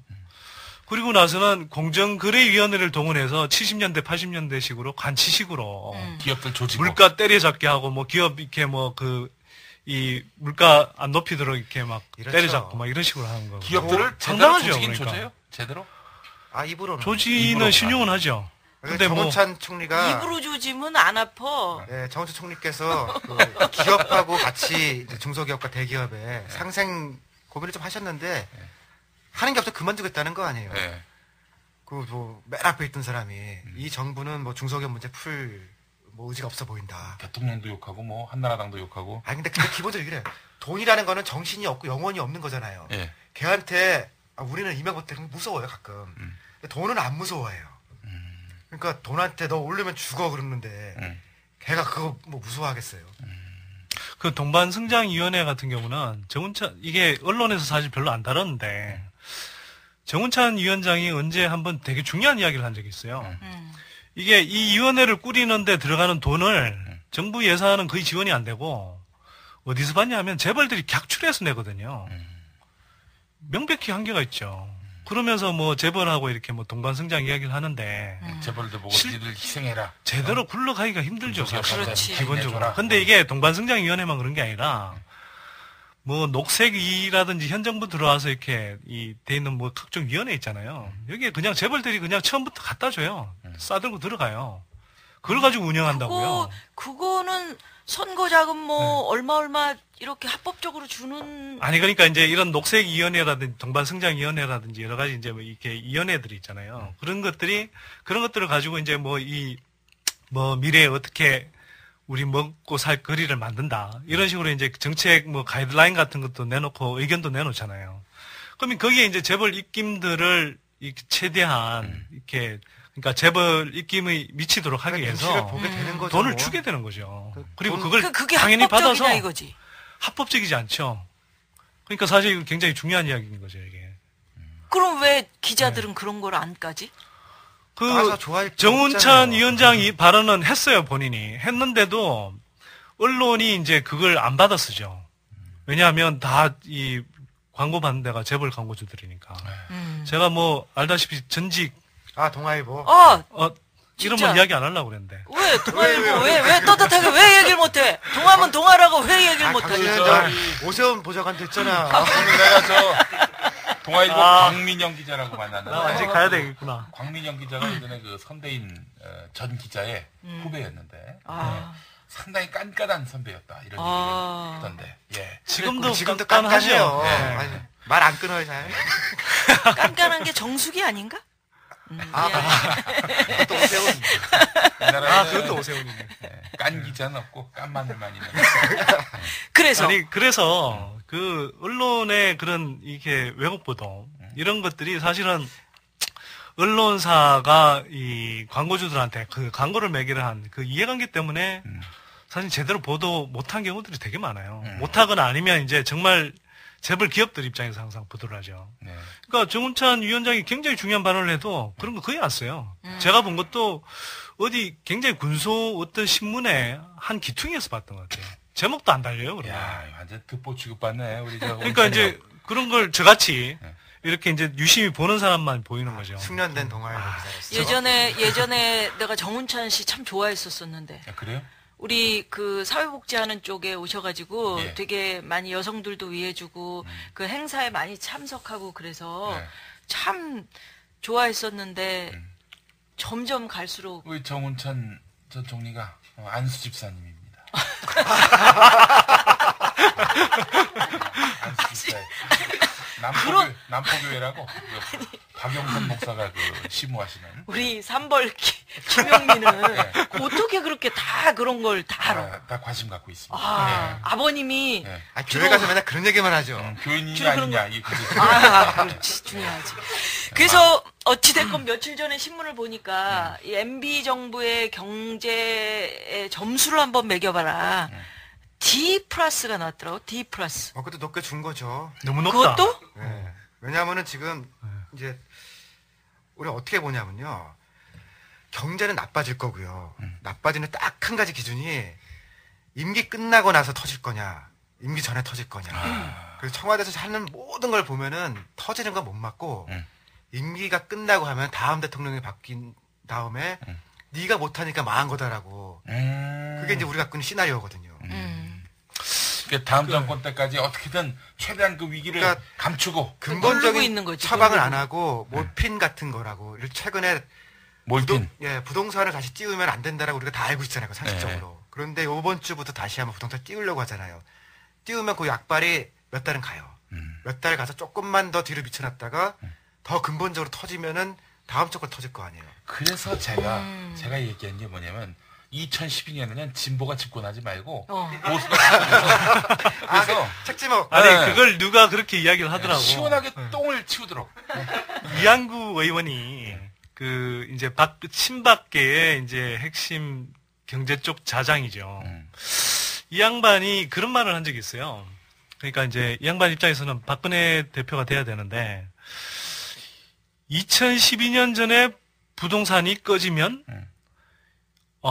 박근혜 대표가 그러니까 정권 교체가 돼서 박근혜 대표가 정권을 못 잡을 것 같고 2012년 이후에 꺼지면 이거 잡고 나서도 와장창 이렇게 쓸거지해야 될 것 같고. 야, 그냥 MB가 그러면 꽃놀이패를 쥐고 있는 거네요. 그런데 MB는 항상 그랬어요. 사실 이 서울시장 시절에도 앞에서 생색내는 건 자기가 다 해요.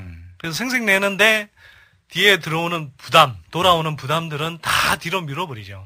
그러니까 청계천 같은 경우도 거대한 지금 이제 포석정 만들어놨잖아요. 네. 인공 포석정. 네. 근데 거기에 매년 들어가는 관리 예산만 80억이 들어간다는 거 아닙니까? 그러니까 이렇게 보시면 되죠. 그 97년에 이제 그 12월에 IMF 경제위기가 터지면서 대선이 물렸잖아요. 네. 근데 진짜 역사의 우연인 건데 그게 몇 달 차이가 있었으면은 좀 전혀 다르게 올 수 있었거든요. 그러니까 위기가 오는 건 지금은 뭐 누구든 뭐 거의 맞다고 하는데 시기가 어떻게 될 거냐, 형태가 어떨 거냐. 일벌 보시기에는 어떻습니까? 부동산입니까? 뭐 같은 맥락인데 가계 부채 문제입니까? 같은 문제인데. 예.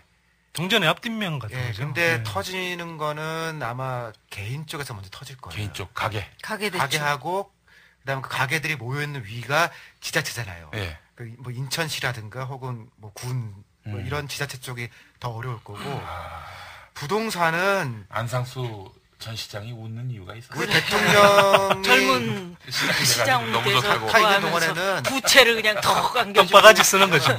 어떻게 해서든지 간에 네. 부동산 가격은 끝까지 메우려고 할 거거든요. 그게 지금 마지막까지 이자율을 붙잡고 있는 거 아니에요. 아, 지금 그러니까 똥은 계속 쌓여갔는데 그 똥을 덮고 거기다 향수를 뿌리는. 오늘 계속 똥 얘기야. 시사돼지 똥만한 게. 빵빵 터져. 누가 내 머리 위에 똥 쌌어. 근데 개인들한테 터지면은 예. 개인들이 진짜 힘들다고 생각했던 게 제가 2년 전에 그랬거든요. 아, 지금까지 우리나라 보험이 계속 늘었어요. 점점 더 가입만 많이 하다가 2년 전에 보니까 처음으로 일부 보험부터 가입률이 떨어지더라고요.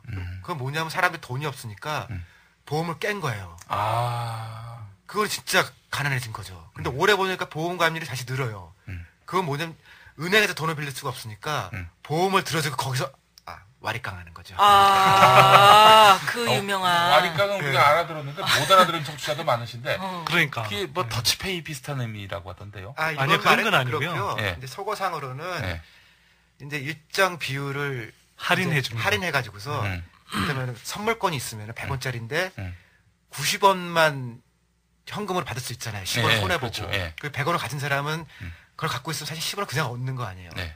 그런 걸 와리깡이라고 하죠. 그러니까 보험에 있어서 어떻게 해야 한다는 거야. 그러니까 그러니까 보험 가입을 보험을- 해주면은 예. 돈을 빌려주는 거예요. 그러니까 그냥은 안 빌려주고. 가입을 하면 예, 가입을 그러면은 일단 1,000원을 빌리려고 했으면은 100원은 빼서 보험을 가입하는 거니까 900원만 가져가는 거 아니에요. 아, 근데 이제 이 사람은 진짜 돈이 없는 거죠. 이 보험은 필요가 없지만 보험에서는 자기 보험을 일단 받는 거니까 영업을 늘리는 거고. 이 시점에서 누나 얘기합니다. 방송 잘리고 보험 해약했습니다. 이게 무슨 게 아닌데. 아니 그러셨어요? 아니 왜? 돈이 없어서? 아 그럼 뭐 먹고 살아? 진짜 돈이 없으셨구나. 야, 보험 누님. 해약했습니다. 근데 아니, 이걸 또 그때 돈 한 푼 안 딱 받고 지금 올해- 이 방송 하시는 거잖아요. 올해였죠. 작년, 야. 재작년부터 하여간 그런 식 분들이 숫자는 조사를 하니까 모르는데 보험 가입률이 주니까 분명히 그건 사람들이 보험 깨고 있는 거다. 그러니까 보험 드실 때는 10년, 20년간 막 미래를 그리는 거 아니에요. 네. 미래를 그려도 살 수가 없으니까 깨는 게 보험이거든요. 그걸 하셨단 말이죠. 그래 63세부터 내가 조금씩 받아쓰기로 했던 거 깼습니다. 연예인들은 무슨 보장이 없어. 우리도 네, 비정규직이라 예, 예. 시사대지는 뭐 어디 뭐 소속돼 있나? 아, 저는 저 프리랜서가 아니라 파리랜서. 파리. 파리랜서입니다. 근데 여기 다 저희 여기 다 이용직 비정규직 똑같아요. 내가 CBS에서 네, 예전에 프로그램 진행하다가 뭐 잘렸다고 네, 그래서 그렇습니다. PD들한테 물어봤더니 김용민 씨는 하여튼 그 시절에 어디든 불러주면 간다가 목표였었대. 그래가지고 막 그 뭐 한 달 동안 엄청난 수입을 벌어들였다고. MBC도 가고 뭐 TV 아니, TBC도 이게 가고. 전 항상 그 생계형 시사평론가기 때문에. 그러니까 부르면 다 가. 부르면. 네. 아니 먹고 살기 위해 시사평론을 한다니까 나는. 아니 부르면 안 가는 사람도 있네. 안 불러줘서 문제지. 아 근데 저는 요즘은 좀 불러도 잘 안 가요. 왜? 왜요? 아 제가 요즘 저번에 말씀드렸는데 그 MBC 출연 거부 지금 우리 하는 중이거든요. 그래서 안 불러도 일단 거부는 하고. 아니 가도 뭐 부를 마음이 없더라고 물어보니까. 가도 뭐 제대로 요절한 줄 알아? 요절한 줄 요절한 줄 알아. 아 참 오늘 NHK 왔어요. 그래서 예. 요즘 일본 방송 일주일에 한 번씩 하고 있어요. 그건 좋은 일이네. 좋은 일이네. 깔때기 조금씩 등장하네. 어찌됐건 그 전세난이라는 게 정말 그 나이 드신 분들도 그렇고 젊은 층도 그렇고 뭐 결혼해서 정말 전세 얻으려고 그러면은 뭐 얻질 못하니까 변두리로 다 밀려 나가고 이런 상황 아닙니까? 이거 어떻게 해결해야 되는 거예요? 지금 전세난이 오는 이유는요. 이게 자꾸 뭐 언론들이 뭐 이제 주택 공급이 부족해서 뭐 이 전세난이 온다 이렇게 이야기를 하는데 그건 제가 볼 때는 그 우 박사님이 쓰신 전문용어로 개뻥이고요. 제가 그런 어려운 용어를 썼나요? 야부리. 그 이게 주택 공급이 부족해서 그런 게 아니고 집값이 이제 2008년 중반을 기점으로 해서 이제 떨어진단 말이에요. 그러니까 사람들이 이제 집을 안 사. 그리고 그 집을 살려던 사람들이 이제 전세를 몰려요. 그래서 이제 전세 수요는 많아지죠. 그러니까 집 살려던 사람이 안 사고 전세로 돌아서니까. 그리고 반대쪽에서는 이제 전세를 공급하는 집주인들이 있잖아요. 이 집주인들이 이게 저금리니까 이 이자 수입이 안 생긴단 말이에요. 빚 부담은 있고. 그러니까 이걸 이제 반전세 또는 이제 월세 이런 식으로 자꾸 돌리죠. 그럼 진짜 이제 전세가 자꾸 없어지는 거죠. 거기에다가 이제 이명박 대통령 서울시장 시절에 뉴타운이라는 걸 했잖아요. 그런 재개발 사업을 한꺼번에 벌리니까 그게 또 전부 다 이제 그 그러니까 일시적인 그런 전세 수요가 되거든요. 그때도 그렇게 한꺼번에 뉴타운 하면은 전세난 온다 저희가 여러 번 경고를 했어요. 많이 했죠. 누구한테 경고했어요? 이명박 시장 시절에도 했고 그 문제 생긴다라고 직접 했죠. 만나가지고? 직접은 아니고요. 아니 그 이명박 시장 무서워요 시장님. 이명박 시장이 이제 처음 뉴타운 그 시작을 할 때 그걸 처음에는 이제 그 제가 서울시에 있을 때 직접 그 이제 이 관련한 정책 당국자들한테 들은 이야기인데요.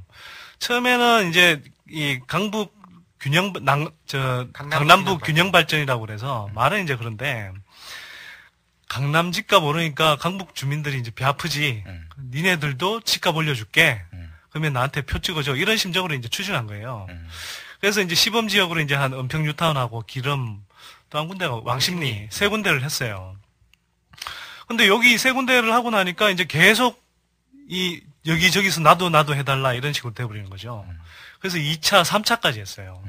그렇게 한 그 뉴타운 지정한 면적이 서울시가 30여 년 동안 재개발한 면적의 1.5배. 엄청나게 많은 물량을 한꺼번에 해버린 거죠. 그래서 이제 당시에 이제 서울시정개발연구원에 이제 주택 좀 담당하시는 그 양심 있는 연구자들이 이대로 가면 정말 큰 서민 주거난이 온다. 전세난 살 곳이 없이 다 그럼요. 쫓겨나는. 그러니까 변두리로 이제 다 쫓겨나는 거죠. 순식간에 거기 있던 집주인들이 전세나 월세를 구해야 되니까 그리고 이 사람도 돈이 있을 거 아니에요. 그러니까 돈 없는 사람들은 더 쫓겨나게 되는 거고. 그런 식으로 해서 이미 이제 뭐 이 전세난이 일정하게 예고된 게 있죠. 근데 지금의 상황은 그런 거 플러스 아까 이야기했듯이 이게 하여튼 집값이 더 이상 안 오른다 생각하니까 전세 시장으로 다 몰리는 거예요. 그 다음에 이제 더구나 그 중에 뭐가 있냐면 빚 없는 안전한 전세를 찾아요, 사람들이. 그러니까 뭐냐면 사람들이 어쨌든 전세 들어가고 싶은데 이게 또 집값이 와장창 무너지면 전세 보증금 떼일 수 있다고 생각하잖아요. 그러니까 빚이 최대한 없는 건재당이 설정돼 있지 않는 그런 안전한 전세는 진짜 희귀 물량이에요, 지금. 그러니까 이게 이제 그런데 땅 투기 안 한 집주인이 잠깐 딴 데 가서 자기도 이를테면은 자기는 집주인인데 뭐 다른 이유로 딴 데 가서 살아야 된다. 그런 사람끼리 서로 이제 교체를 하는 시장이 있거든요. 근데 이제 총수 한 30%쯤 보는데 그런 거는 진짜 찾기가 어려운 거예요. 그러니까 이런 안전한 전세가 이제 품귀 현상을 일으키다 보니까 이게 이제 전세가를 끌어올리는 주식 시장으로 치면 블루칩 비슷하게 지금 돼 있는 거죠. 그래서 이거 중심으로 이제 계속 끌어올리니까 뭐 집주인들 입장이야 빚 잔뜩 지고 있는데 최대한 이걸 전세값을 끌어올리면 빚 부담 줄일 수 있잖아요. 그러니까 이제 계속 올라가는 거고 이제 언론은 오른다 이렇게 이야기를 하는 거죠. 근데 이제 한계에 왔어요. 이미. 장기적으로 보면은 그러니까 전세는 한국에만 있는 제도거든요. 그렇지. 이거는 집값이 뛸 거라는 투기적 경제가 형성돼 있어야 되고 80년대 전세가 등장할 때는 우리 실질 이자율이 한 15%까지 갔었거든요. 그러니까 이자율은 높으니까 돈을 은행이 안 돼서 빌려와야 되고 빌려와서 사기만 하면은 집 사서 전세 끼고 집 사면은 돈이 되는 딱 그 조건에서 움직이는 전세인데 이 두 가지가 다 깨졌거든요. 외국하고 비교해 보면은 아마 월세로 갈 거예요. 월세로 가는데 문제는 선진국 같은 경우는 이제 월세인 경우에 우리랑 다른 게 보통 보증금이 2달에서 3달 치거든요. 근데 우리는 이제 보증금 자체도 굉장히 세요. 반전세라고 하니까. 그게 한 가지가 이제 처리해야 될 문제고 또 한 가지는 이제 월세라고 하면은 소득에 따른 월세 보조를 주거든요. 당신은 가난하니까 뭐 50% 주겠다. 당신 20대니까 70% 주겠다. 내지는 아기 둘이 있으니까 얼마 주겠다라고 해야 되는데 우리는 이 지원을 전부 다 전세에 맞춘 융자로 돼 있거든요. 그러니까 전세 융자로 돼 있는데 이게 월세 보조로 바뀌어야 되고 요즘 최근 이제 정부에서 얘기하는 거로 치면은 월세 바우처라는 용어로 조금씩 논의를 시작하는데 월세 바우처는 뭐예요? 주택 바우처인데 이제 주택 보조금이죠. 저소득층들한테 조금씩 주겠다는 건데 그러니까 이 사람이 부자인지 아닌지를 보고선 월세를 이제 보조를 해주는 시스템으로 가야 되거든요. 근데 정부에서는 싫은 거예요. 그렇게 되면 이제 투기가 잘 안 생기거든요. 그러니까 지금도 전세를 껴서 집사라는 거 계속해야 집값이 올라가니까 월세 보조는 안 넘기고 근데 시장에서는 전세는 없어지고 있으니까 월세는 너무 비싸고 전세는 없고 그 문제가 지금 딱 우리가 부딪히고 있는 문제죠. 그러니까 지금 얘기를 들어보면은 투기 수요라는 걸 억제해야 되는데 오히려 지금 역주행을 하고 있다는 거 아닙니까? 아유, 뭐 한두 가지가 아니죠. 역주행은 사실 뭐 이게 역주행을 시작하면요. 아까 이야기했듯이 뭐 금리를 이렇게 지금 계속 지속적으로 사실 낮추는 상태로 있는 것도 집값 무너질까봐. 그거 명시적으로는 이야기 안 하거든요. 근데 사실 그걸 누구나 다 짐작할 수 있는 건데 그걸 명시적으로는 저금리를 유지하는 이유로 안 내세워요. 사실 그만큼 이제 그게 중요하기 때문에 사실은 오히려 이제 그러니까 안 내세우고 있는 거죠. 그리고 예를 들어서 이제 건설업체들 무너지면서 이렇게 막 분양가 할인을 해야 정상이잖아요. 사실은 집값이 올랐기 때문에. 미분양을 정부가 사줘버리잖아, 지금. 그런데 그걸 이제 미분양을 사줘버리고 거기다 건설업체들 안 망하게 하려고 4대강 사업하고 지류 사업까지 한다고 그러고 이제 각종 이제 돈을 푸는 거죠. 그러니까 그런 식으로 하는 게 한두 가지가 아니죠. 뭐 제도적으로도 일반 국민한테 가야 될 보조금이 건설 보조금으로 가고 있는 거죠. 근데 그 투기 경제인데 그거를 기존 친문에서는 그건 투자라고 부르고 복지에 가는 돈은 그냥 버리는 돈이라 그러니까 좀 머리가 이상한 사람들이 있어요. 아니 그러니까 요새는 복지는 포퓰리즘이라는 단어하고 떼서 표현을 못 하더라고요. 이 기득권 언론에서. 그렇지. 네. 아니 기득권 언론 왜 들어갔어요? 판성을 해. 아니 그 나름대로는 이거 참 잘린 거 아니야 거기서? 아니 사실 그때는 나름대로 잘 나가는 뭐 잘 나갔다는 거 자기가 확인해본 바는 없지만 아니 제가 그때 기자협회상을 1년에 4번을 연달아 탔어요. 올해 방송상 탈 거예요. 나름대로 정의의 필봉을 휘두르려고 들어갔는데 지금이든 그래도 쉽지가 않더라고요. 그 공약이라는 게 그야말로 그냥 공약 구라지 구라. 빌공짜. 구라로서 구라. 그냥 지금 유지가 되고 있고. 그 이야기도 좀 해야 된다. 가계부채가요. 지금 이제 사실은 이 부동산 거품이 부푼다. 그러니까 집값이 뛴다라고 하는 것의 그 이면은 이제 가계부채가 있는 거거든요. 이게 이제 그래서 굉장히 심각한 건데 지금 한국의 그러니까 가처분 소득이라고 그래요. 이렇게 우리가 번 돈 중에 실제로 이제 세금 내고 나서 우리가 실제로 쓸 수 있는 돈, 그걸 이제 가처분 소득이라고 그러는데 그 가처분 소득 대비 가계 부채의 비율이 우리나라가 지금 한 155% 정도 됩니다. 근데 2008년 금융위기 이후로 다른 나라들은 다 이 비율을 줄였거든요. 미국 같은 경우도 한 130 몇 프로 되다가 이게 지금 120% 정도까지 내려와 있어요. 우리는 근데 이게 저 2008년 금융위기 때 135% 정도 됐다가 지금 20%가 더 늘어나 버린 거예요. 그럼 이렇게 해석하면 됩니까? 그러니까 그걸 뭐냐면 네. 내 지금 버는 돈이 한 100만 원인데 빚이 155만 원이다. 그렇죠. 그래서 이제 빚이 많더라도 우리가 이제 그걸 소득으로 갚을 수 있으면 되는데 그런 상환 능력이 안 되는데 지금 계속 빌려주고 있다는 거예요. 그러니까 다른 나라들이 지금 빚을 줄일 때 우리는 그러니까 가게들한테 계속 집값 오른다. 더 버텨라. 뭐 집값 바닥치고 계속 우리가 띄워줄게. 이런 식으로 계속 이제 하는 거죠. 그러니까 지난 그렇게 해서 2, 3년 이제 동안에 했던 게 빚이 많은 개인한테는 정부가 빚을 줄이고 그거를 조금 금리를 좋은 조건을 할 테니까 빚을 줄여라. 부채 다이어트 같은 표현을 쓰면은 그렇게 해야 그렇죠. 되는 게 좋다, 상식이죠. 부채 다이어트. 네, 그래서 부채를 좀 줄이고 안정성을 높이는 형태로 가야 되는데 그때 정부가 했던 정책이 뭐냐면요. 빚을 내서 더 집을 살 수 있게 한도를 높여줬어요. 너는 빚이 많으니까 조금만 더 빚내서 집 사면 좋겠네라고 한 거거든요.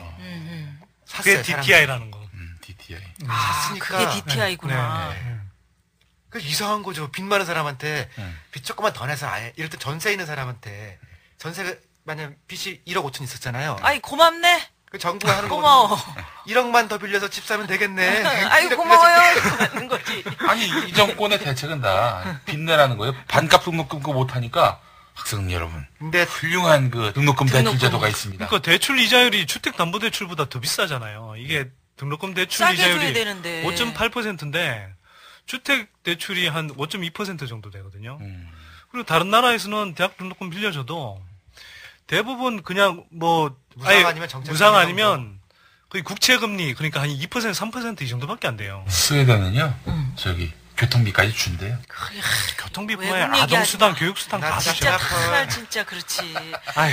원희룡 최고위원이 그 나이가 나하고 비슷한가 그래. 원희룡 최고위원이. 장하준 박사님하고 대학 동기니까. 그러면 뭐. 83, 84쯤 되죠. 아, 83학번. 그러면 우리 네. 친구다. 이 최고위원이 그 MB 정부의 경제정책 실패를 한나라당이 고백해야 하는 상황이 올지도 모른다.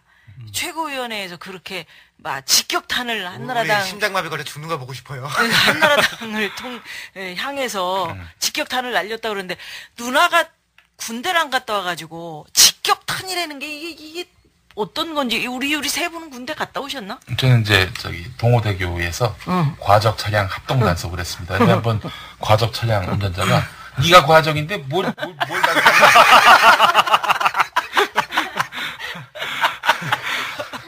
과적 차량 합동 단속이면은 저기였었구나 전경? 아니 뭐 그런 쪽? 공익근무 요원. 공익근무. 예. 그 공익이라고 얘기를 해야지. 아니 우리는 어디 가서 항상 그럽니다. 공근 나왔다. 공근. 네, 공근 나왔다. 우리 1벌은. 예. 저는 면제입니다. 아 면제? 저는 교통사고로 아. 꽤 오랫동안 병원에 살았죠. 아 그랬구나. 그때 당시 그러면 우리 2벌 저는요, 저는 하여튼 왜 이렇게 기득권의 길을 걸어왔지, 나는. 카투사로 오. 군복무했습니다. 아니 요즘 같이 사 기득권 그래서 장교도 영어 아니고. 발음이 좋았었구나. 아니, 그때는 안 좋다며. 시티. 괜찮았어. 시티. 그거 너무 이어서 뭐라고 이거 정말 웃을 일이 특이하지. 아니지. 잠깐, 가슴 아픈 일인데. 그 말씀하니까, 물론 뭐 그럴 수 있는데, 제가 동아일보 있으면서 이렇게 기자 생활을 헛하지 않았다는 걸 하나 말씀드릴게요. 그 왜 내 손가락 피아니스트 이희야. 희야. 네. 예. 사실은 제가 그 이희야 양 지금은 이희야 양도 아니죠. 이희야 씨. 네. 그 스토리를 제가 발굴했어요. 오. 그거 가지고 외환위기 이후에 시리에 잠겨 있는 많은 국민들한테 이 감동과 할 수 있다. 이는 왠지 좀 진실성의 의문이 있습니다. 다 발굴했다고. 우리나라에서 김건모 키웠다는 사람이 그래. 68명이에요. 김건모는 진짜로 내가 키웠어. 건모가 아니 근데 이걸 아니 진짜 내 얘기 들어봐. 나는 키운 사람이 건모가 없는데. 내 아니 얘기 진짜 들어봐. 기자 협회상까지 아니 받았다. 그러니까 내 얘기를 들어봐. 김건모가 인터뷰하면서 내 얘기를 한 거 아니야.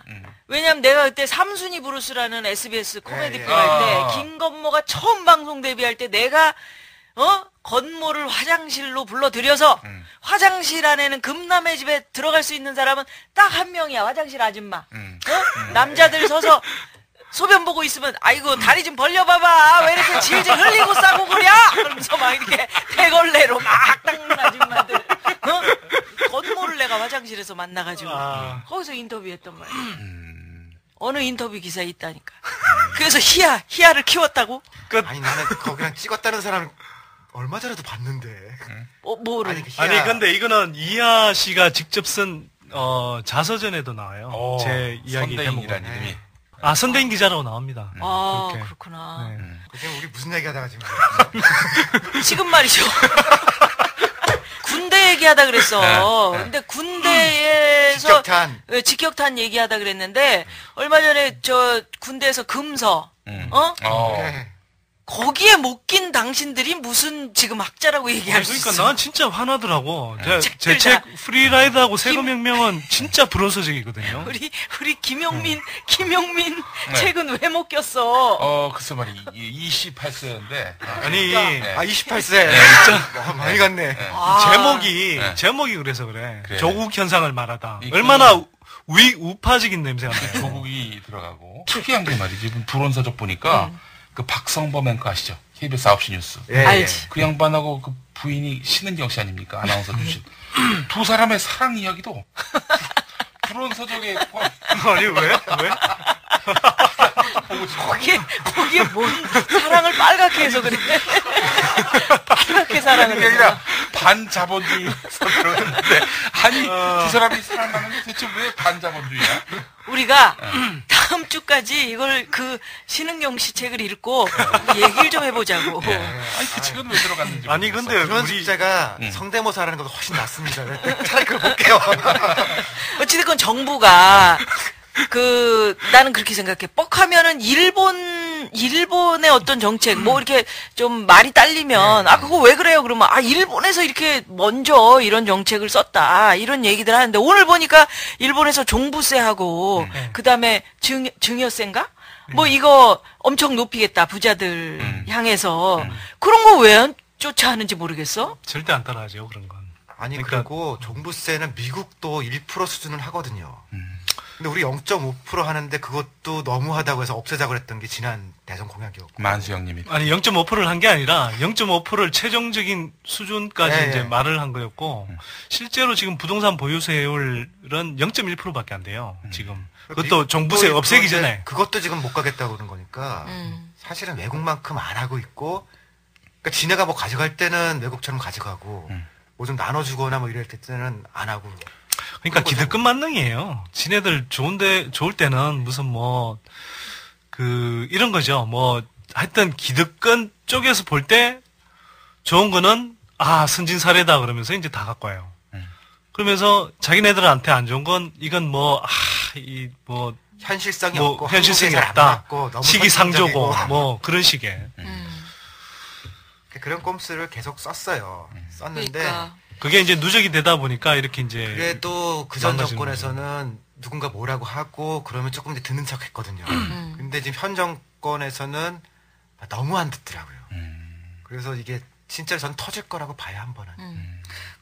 우리가 아까 마피아를 말 모피아도 얘기했지만 토건 마피아라고 그래가지고 토건 정책 쪽도 지금 문제가 굉장히 많다 이렇게 보는 거죠. 굉장히 심각하죠. 이게 저는 아주 옛날에 썼던 책 중에 이 토건 오적이라고 표현한 적도 있어요. 그러니까 이제 이 정부, 그러니까 국토해양부 중심에 그 다음에 정치권에 이제 다 개발 공약 내세우잖아요. 지금 복지 포퓰리즘은 사실 복지 포퓰리즘 그러지만 실제로 진짜 대한민국의 망국적인 복지 포퓰리즘은 사실 토건 개발 포퓰리즘이거든요.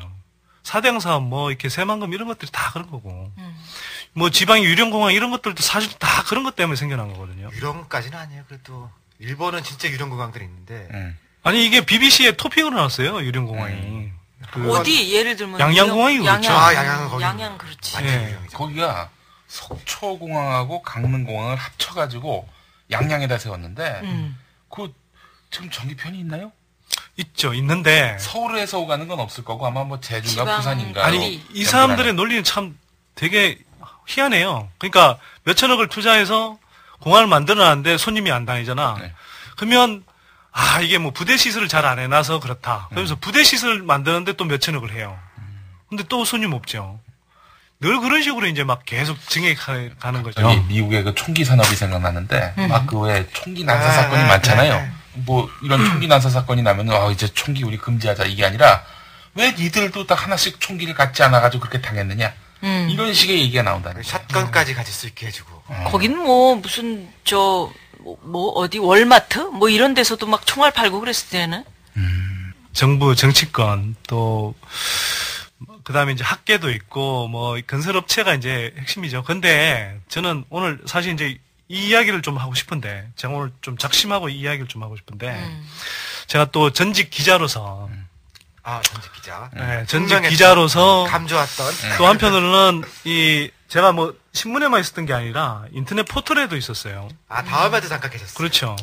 거기도 경험을 했고 또 제가 이제 어쨌든 정책을 서울시에서 직접 했잖아요. 오세훈 시장 그러면서 아니었어요. 네, 하여튼 뭐 사람이 한 군데 정착을 못하는 그런 스타일이야. 제가 뭐 돌고 돌아 여기까지 온 거죠. 나가는 인생인데 뭐 저도 나름대로 파란만장했죠. 근데 그러면서 이제 제가 딴 사람들이 못 보던 걸 좀 보게 된 것 같아요. 특히 이제 언론의 이제 이해관계 이런 것들이 현실에서 이제 어떻게 작용하나. 특히 이제 부동산 문제에 관련해서는 저는 진짜 우리나라 국민들 너무 불쌍해요. 사실은 이게 언론이 사실은 뭐 흔히 이야기할 때 뭐 광고를 매개로 해서 그렇게 얘기하죠. 뭐 이렇게 이제 뭐 그 이해관계 때문에 왜곡된 기사를 쓰고 뭐 이런다 그러지만 그건 사실 내가 볼 땐 거의 기본이고요. 언론사 자체가 사실 뭐 땅 장사가 엄청 해요, 사실은. 그러니까 우리가 이제 뭐 흔히 노블리스 오블리제라고 그러지만 사실 한국에서는 땅 블리스 돈 블리제거든요. 맞아. 네. 근데 제가 이제 구체적인 사례를 좀 말씀을 드리면 이런 거예요. 예를 들어 제가 서울시에 있을 때 이런 거예요. 상암 DMC라는 게 디지털 미디어 시티거든요. 네. 그래서 이제 언론사들 그러니까 새로운 이제 미디어 기업들 막 이제 서울시에서 이 땅을 개발해서 그걸 입찰을 붙여서 이제 불화를 해줘요. MBC하고 YTN도 이미 MBC, YTN뿐만 아니라 초기에 조선일보가 굉장히 하여튼 들어가 있죠, 거기에. 좋은 요지를 잡았는데 그게 이제 5년 전매 후에 이제 팔 수도 있도록 돼 있어요. 근데 이게 굉장히 싸게 해주기 때문에 사실 특혜야, 언론사들한테. 그래서 이게 이 용지를 받는 순간 한 뭐 몇 배 이렇게 장사가 되는 땅 장사가 되는 거죠. 그러니까 이제 그 뒤로 이게 몇 차례에 걸쳐서 이제 이 용지를 공급했거든요. 그러니까 입찰을 통해서 나눠줬거든요. 이것도 그래 놓으니까 이제 언론사들이 그 서울시청 출입 기자들을 뭐 취재를 안 시키고요. 다 뭐 평가위원들이 누군지 뭐 평가 기준이 뭔지 이런 걸 취재하게 한다니까. 그러니까 그거를 인재사라서는 옛날부터 뭐 KBS, MBC 뭐 다 SBS 물론 다 글로 갔죠. 다 하나씩 땅을 싸게 받아가지고 싸게 받으면 그 주변이 또 개발이 되고 거기가 더 비싸죠. 네. 막 빌딩들이 들어서면 그 가치가 같이 올라가잖아. 싸게 받는데 왜 언론상 그런 특혜를 받아야 되는지 난 이해가 안 갔어요. 아니 그리고 동아일보 같은 경우는 아예 편집국장하고 그 사회부 간부가 직접 뭐 오세훈 시장하고 대변인 이런 사람들 만나서 처음에 이게 이 상암 DMC 땅을 받으려고 그랬는데 못 받았거든요. 그래서 만나서 동아일보가 어떤 신문인데 뭐 계속 이제 이런 식으로 이야기를 했다고 그래. 실제로 동아일보가 나중에 어쨌거나 땅을 받았어요. 뭐 그게 작용한 건지 안 한 건지 모르겠지만. 근데 그 무렵에 동아일보가 서울시를 엄청 빨아주더만. 그러니까 빨아주는 게 뭐야? 좋게 예를 들면 이제 뭐 기분이 좋게 해주다. 상암 DMC 같은 경우도 뭐 굉장히 뭐 지역 혁신인 클러스터인 것처럼 이렇게 막 시리즈 기사도 쓰고 오세훈 시장 인터뷰도 나가고 뭐 그런 식의 이제 상황이 벌어지죠. 지금 조건이 똑같은. 사실 제가 직접 로비를 받기도 했어요. 제가 전달을 안 했을 뿐인데 뭐 선배로부터. 그러니까 이런 식이에요. 동아일보 선배가. 예. 누군가요 그 선배 이름이? 그건 뭐 이야기하기 거기까지 이야기하는 거. 소송 걸릴 일 많으니까 여기서 그냥 넘어갑시다. 근데 나는 우리 이벌 선대인 선수한테 내가 제일 불만은 그 시청 앞에 바닥 깐 거 있지, 바닥. 돌 깐 거. 네. 그 원래 그 돌 그렇게 깔면 안 되는 거 아닙니까? 원래는 돌 깐다라는 게 화강석으로 깐 그 거. 화강석으로 깐 거. 광화문 광장 그러니까 앞에 빗물이 예. 못 스며들게. 그러니까 찾기를 다 조그만 돌로 다 깔았잖아. 근데 우둘두둘하게 우둘두둘하게 해서 유럽식으로 한다. 어떻게 그렇게 아스팔트 위에다가 그런 돌을 그냥 깔아버릴 수가 있지? 그러니까 빗물이 안 빠지는 거는 당연한데 빗물이 안 빠지는 건 누구도 아니고요. 그러니까 누구도 그걸 찝질 않더라고. 유럽 가 보면 사람들이 다 그 그걸 화강석이라고 하나? 하여튼 그 돌을 가지고 다 정으로 쫙가지고 깊게 땅에다 박아가지고 빗물이 스며들어서 다시 올라가고 다시 또 투수충 대기에 기체가 돼서 올라가서 다시 빗물이 내려오고 이런 상황이 순환이 돼야 되는데 어떻게 아스팔트 위에다 그 돌을 그냥 그걸 무슨 벽돌 붙이는 것도 아니고 그런 식으로 돈 쓰는 게 한두 가지가 아니죠. 아니 내가 얘기하는 건 그때 손대인 선수가 보좌관 아니었었어. 그럼 그걸 얘기를 해야 되는 거지. 보좌관이 아니고 밑에 핫발이었어? 그런 얘기 내가 몇 개 했는데 핫발이 아니고요. 아니 근데 그 다 할 수 없었다며 그게 이런 거죠. 이렇게 이 밖에서 보면 굉장히 물론 여러 가지 정책들인데 안에 들어가면 한 사람이 감당할 수 있는 그 정책의 범위라는 게 그러니까 굉장히 낮다는 한계가 거죠. 있어요. 예를 들어서 이제 제가 저는 이제 입찰제도 개혁이라든지 건설 부패 막는 거, 그 다음에 이제 주택 정책 이런 쪽으로 되게 관심을 가지고 봤는데 예를 들면 그 분야가 수백 가지거든요. 서울시에 그리고 산하기구 굉장히 많아요. 그걸 다 일일이 손댈 수가 없죠. 근데 중간중간에 문제 제기를 하고 그러더라도 그게 제 입김이 다 스며드는 것도 아니고. 그러니까 한계가 옛날부터 정부에 들어가서 고치면 되지 않겠냐라고 했는데 저도 정부 내에 있어 보니까 사실 그렇게 고칠 수 있는 건 아니더라고요. 그러니까 세력으로서 팀으로서 들어가야 돼요. 일본은 공직 어떤 일 하셨습니까? 오석권 박사님. 저는 한전 관리하고 그런 거 했어요. 이게 구체적으로 어디에? 그러니까 원래는 에너지관리공단에 있다가 그때가 이제 협상도 하고 국내 기후변화 대책 이런 거 하다가 총리실에 이제 가 있었죠. 누가 총리였을 때? 이한동 총리 있을 때. 이한동. 한동형. 근데 처음에는 굉장히 재밌었어요. 몇 달 동안 보람있었는데 중간에 이제 바뀌니까 또 상사를 씹으면 미안한데.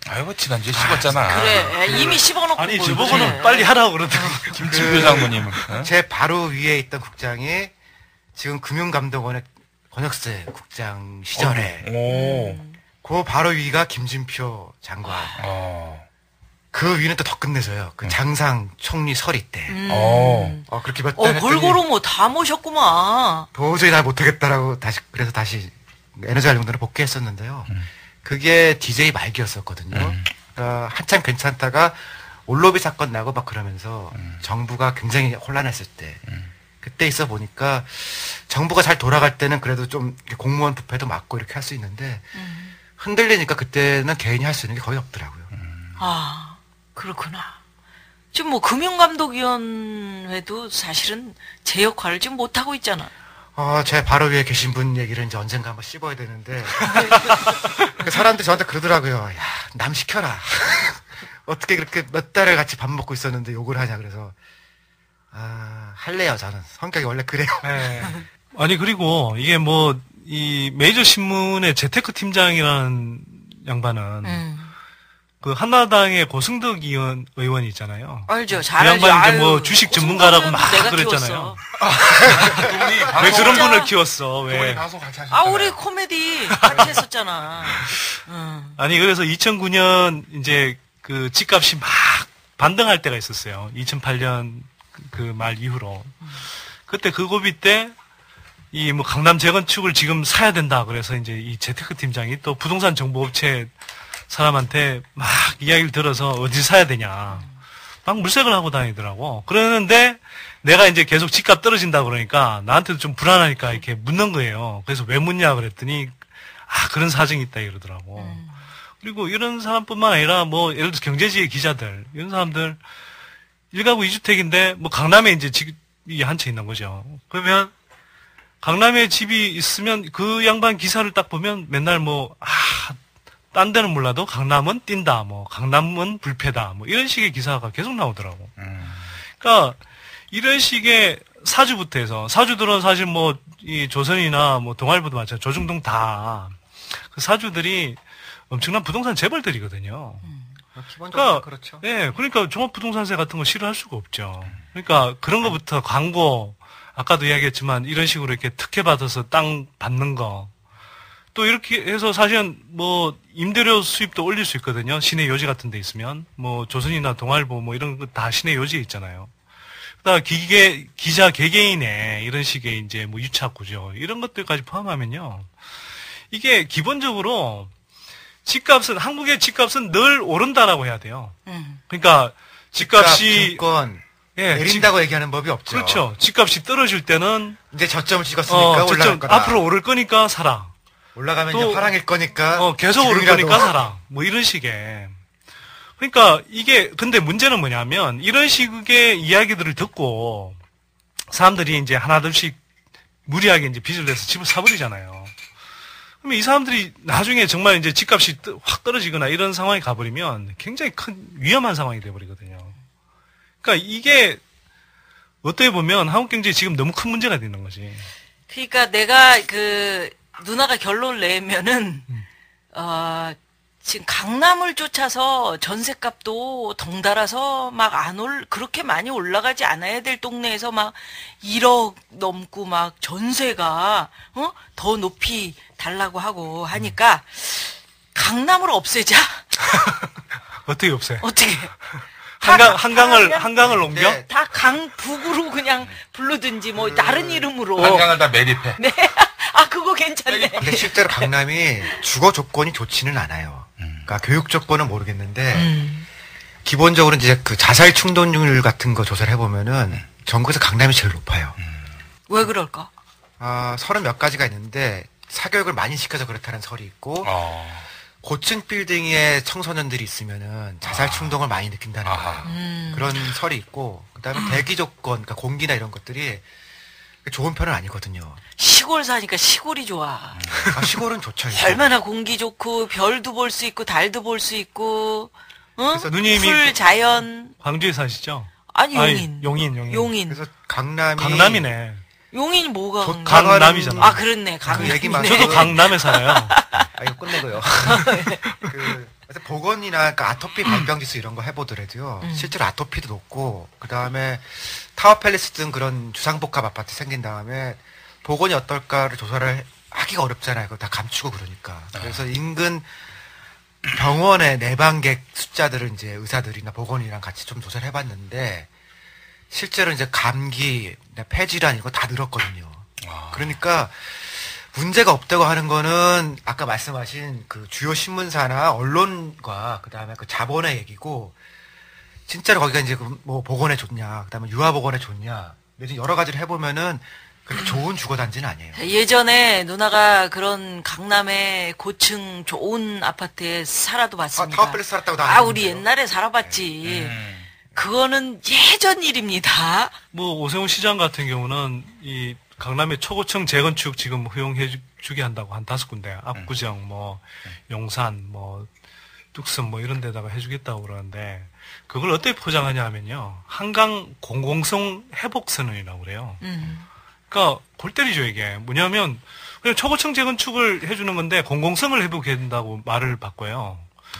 공공성 한국 가서 고생 많이. 아니 근데 이 양반의 공공성이 뭐냐면 제가 사실은 이 서울시 나올 무렵에 이제 서울시가 이제 그 시장실에서 이제 간부 회의를 하는데 그때 이제 저는 사실 길을 의심했어요. 왜 뭘 공공성이라고 그러냐면 한강변을 이렇게 지나다니면서 스카이라인이 예뻐야 된다는 거예요. 지금 아파트는 이렇게 똑같은 높이에 그 아파트들이라서 스카이라인이 안 예쁘니까 이게 초고층 재건축으로 해주면 뭐 하나는 60층, 하나는 뭐 45층, 하나는 뭐 예를 들어서 38층 뭐 이런 식으로 해서 그게 이렇게 세워놓으면 그게 한강 스카이라인을 예쁘게 하니까 공공성이라는 거예요. 근데 한강변에 있는 아파트에 사는 주민들 대다수는 다 그것을 반대하고 뭐 보면 현수막 막 붙어 있고 그랬었었어. 아, 그러니까 이제 강변북로 강변 북내에 보면은. 붙어 있는 건 그거는 이제 그거 왜 그래? 초고층이 아니고요.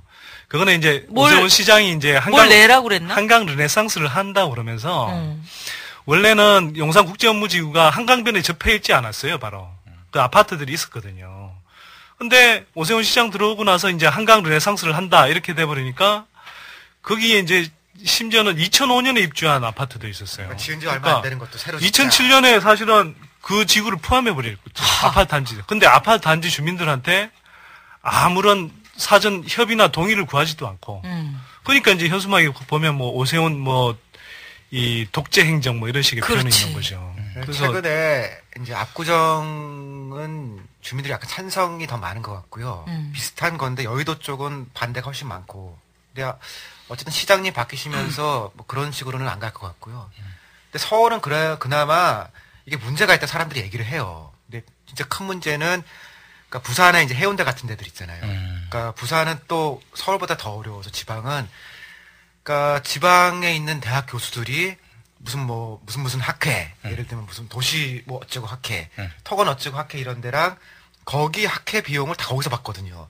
아, 그러니까 업자들한테. 아니 내가 보니까 무슨 돈을 뭐 많이나 받으면 말도 안 해요. 뭐 1년에 뭐 몇천만 원짜리 짜장면 값 정도 받고선 그걸 다 찬성해 주는 거거든요.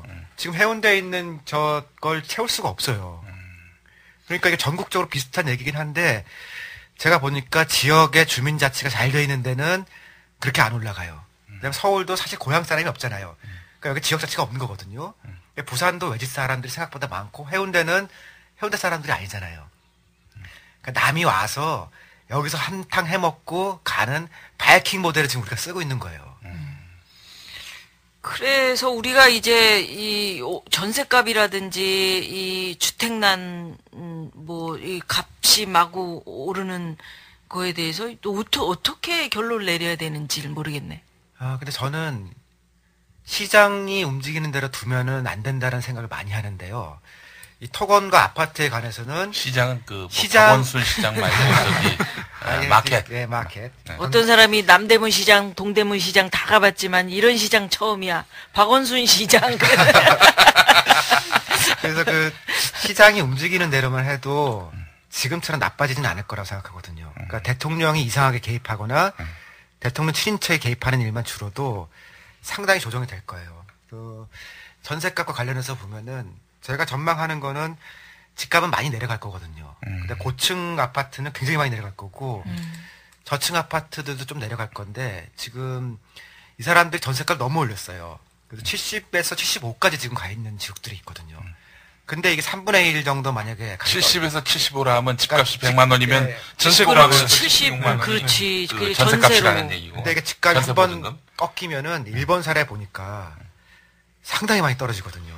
그러니까 일본식으로 움직인다고 하면은 언젠가 그러니까 뭐 저는 1년에서 1년 반 사이에 올 수 있다고 보는데요. 전세값보다 집값이 싸지는 때가 오거든요.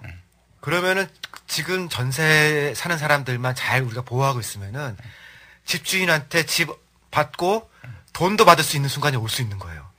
지금 무지막지하게 올렸는데 집값이 떨어지면 그냥 내버려 두면 되는 거거든요. 자연스럽게. 아니, 집주인들이 돈을 못 줘요. 못 주는 그 사람 문제고.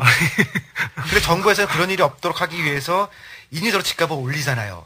근데 그건 시장의 부당한 개입이니까 그것만 안 하게 하면은 지금 전세 사는 사람들 그 집에 그대로 살면서 심지어는 남은 돈도 받을 수 있는 거니까 이 경우에는 시장이 움직이는 대로만 해도 지금보다 나아질 거라는 거죠. 그러니까 이제 제가 좀 보완을 하면 이게 지금 전세난도 아까 제가 말씀드렸지만 집값이 뛰니까 사실 전세난이 온 거거든요. 집값이 뛰어 있는데 이걸 사실은 떨어져야 정상인데 떨어질 것 같은데 이걸 억지로 안 떨어지도록 이렇게 막 떠받쳐 준단 말이에요. 이자율 같은 걸 통해서. 그러니까 사람들이 이제 떨어질 거는 갖고 예전처럼 뭐 빚내 갖고 투자는 못 하겠고 그러니까 이제 전세로 몰리는데 그래서 이제 전세로 불똥이 튄 거예요. 그러면 사실 지금 이 전세난을 해소하는 여러 가지 방법이 있겠지만 그 중에 하나는 이렇게 집값이 일단 떨어지도록 해줘야 된다. 근데 이제 떨어진다라고 해서 와장창 깨지게 하면 안 되겠지만 적어도 이렇게 뭐 풍선에 비유하자면 풍선에 바람구멍을 열어서 이렇게 서서히 이렇게 빼나가듯이 그렇게 떨어지도록은 해줘야 되는데 지금은 우리는 우리 표현하는데 이 정부에서 이야기하는 연착륙은 똑같이 연착륙을 이야기해요. 근데 내용은 보면 늘 가계부채 늘리고 공공부채 늘려서 실제로는 부동산 깨졌을 때 이렇게 충격의 여파가 더 커지도록 자꾸 그런 방향으로 가고. 바람을 빼야하는데 계속 바람을 불어넣어가지고. 그렇죠. 뻥 터지게. 예. 그러니까 지금. 뻥 터지게 방금 힘을. 그래서 저는 이제 이 지금 정부가 굉장히 위험하다라는 거 그런 거고. 그 다음에 뭐 전세난을 완화하는 여러 가지 방법이 있을 텐데요. 지금 사실은 집값이 떨어지면 이미 주택보급률은 전국적으로 110% 정도 되고 수도권 경우에도 거의 100% 정도 되거든요. 또 모든 사람이 집 한 채만 갖고 있는다고 치면은 가구가 그리고 모든 가구가 모든 사람이 가지면 큰일 나죠. 그러면 그랬으면 좋겠다. 100%다 집이 있는 그런 이게 가구당 집을 많이 지어대도 주택 자가 보유율은 안 높아졌어요. 왜냐면 오히려 뒷걸음질 쳤는데 뭐냐면 다 이제 집을 실제로 필요한 사람들이 아니라 다주택 투기자들이 산 거죠. 그래서 실제로는 주택 보급률은 엄청 높아졌는데 이 주택 자가 소유율은 안 높아졌어요. 근데 진짜 제가 통계 작업하다가 진짜 놀란 게요. 1955년인가 그 인구 총조사를 한 적이 있었거든요. 네. 그때 우리나라의 주택 보급률이 85인가 87인가 그래요. 그때도 높았네. 그러니까 전쟁 끝나고 6.25 전쟁 끝나고 대부분 다 자기 집에 살았거든요. 그리고 나서 열심히 경제 성장을 해가지고선 2010년이 되니까 주택 보급률이 55%더라고요. 주택 소유율. 그러니까 자기가 갖고 있는 거. 네네. 그러니까 우리나라 국민은 30년간 열심히 일을 해가지고선 30%의 오히려. 국민이 집이 없게 됐어요. 오히려 집이 없어. 제가 그 얘기를 했더니 옛날에 좁은 데 껴 살지 않았냐라는 거예요. 좁은 데 껴 살아도 지네 집에 있는 거랑 넓게 있더라도 쫓겨날지도 모른다는 거랑 이게 같냐. 그러니까 우리가 지금 했던 경제 성장이라는 게 뭘 위한 건지 제가 한번 그 숫자 보니까 갑자기 그 생각이 들더라고요. 참 정부 꼼수 중에 하나는 뭐냐면 통계 지표를 바꿔버려요. 그래서 주택 보급률 계산하는 것도 이게 100% 그동안 이제 건설업계가 계속 주택 공급해야 된다. 그래서 정부 보고 이 주택 물량 만들어내라 이런 식으로 이제 압박을 했는데 이제 주택 보급률이 진짜 실제로 100%를 넘어가기 시작하니까 어떤 식의 이야기를 하냐면 신주택 보급률이라는 걸 만들어요. 그렇게 해서 1인 가구가 이제 막 늘어나잖아요. 근데 1인 가구가 사실 집을 살 수 있는 그런 가구가 아니고 편의점 알바들이 많죠. 그러니까 정말 그런 못한 노처녀 노총각 그룹 아니면 막 배우자하고 사별한 이렇게 할머니 할아버지들 이런 사람들이거든요. 그거 정부 꼼수는 누가 그런 거 신주택 정책 뭐 이런 걸 누가 만들어내는 거지? 아니 그러니까 그런 것들이 예를 들면 건설업체에서부터 나와요. 건설업체 또는 건설업체 현대나 뭐 연구기관이 있는데 건설사 기획실에 있는 사람들이 말을 만들면은 자기네 소속되어 있는 교수한테 던져주고 그 사람이 언론에 던져주면은 6개월쯤 후에 새로운 이론이 나왔다고 그렇게 되는 거죠. 그것도 한 축이고요. 예를 들면 건설산업연구원, 주택산업연구원 이런 데가 있어요. 원뜻 들으면 이거 뭐 정부 산하의 국책연구소 같죠. 근데 이게 건설사 연구소예요. 민간 연구소예요. 근데 이게 방송이나 언론에서 나올 때 그걸 표시를 안 해주거든요. 그냥 뭐 대한건설협회 건설산업연구원만 이렇게 이름을 붙여줘도 사람들이 구분을 하는데 그냥 아주 객관적인 물은 그 사심 없는 전문가인 양 나와서 막 발언을 하거든요.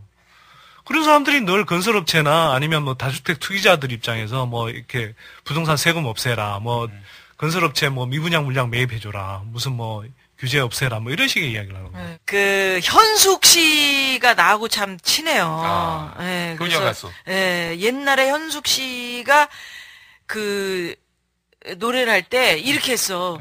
안녕하세요, 효녀 가수 현숙이에요.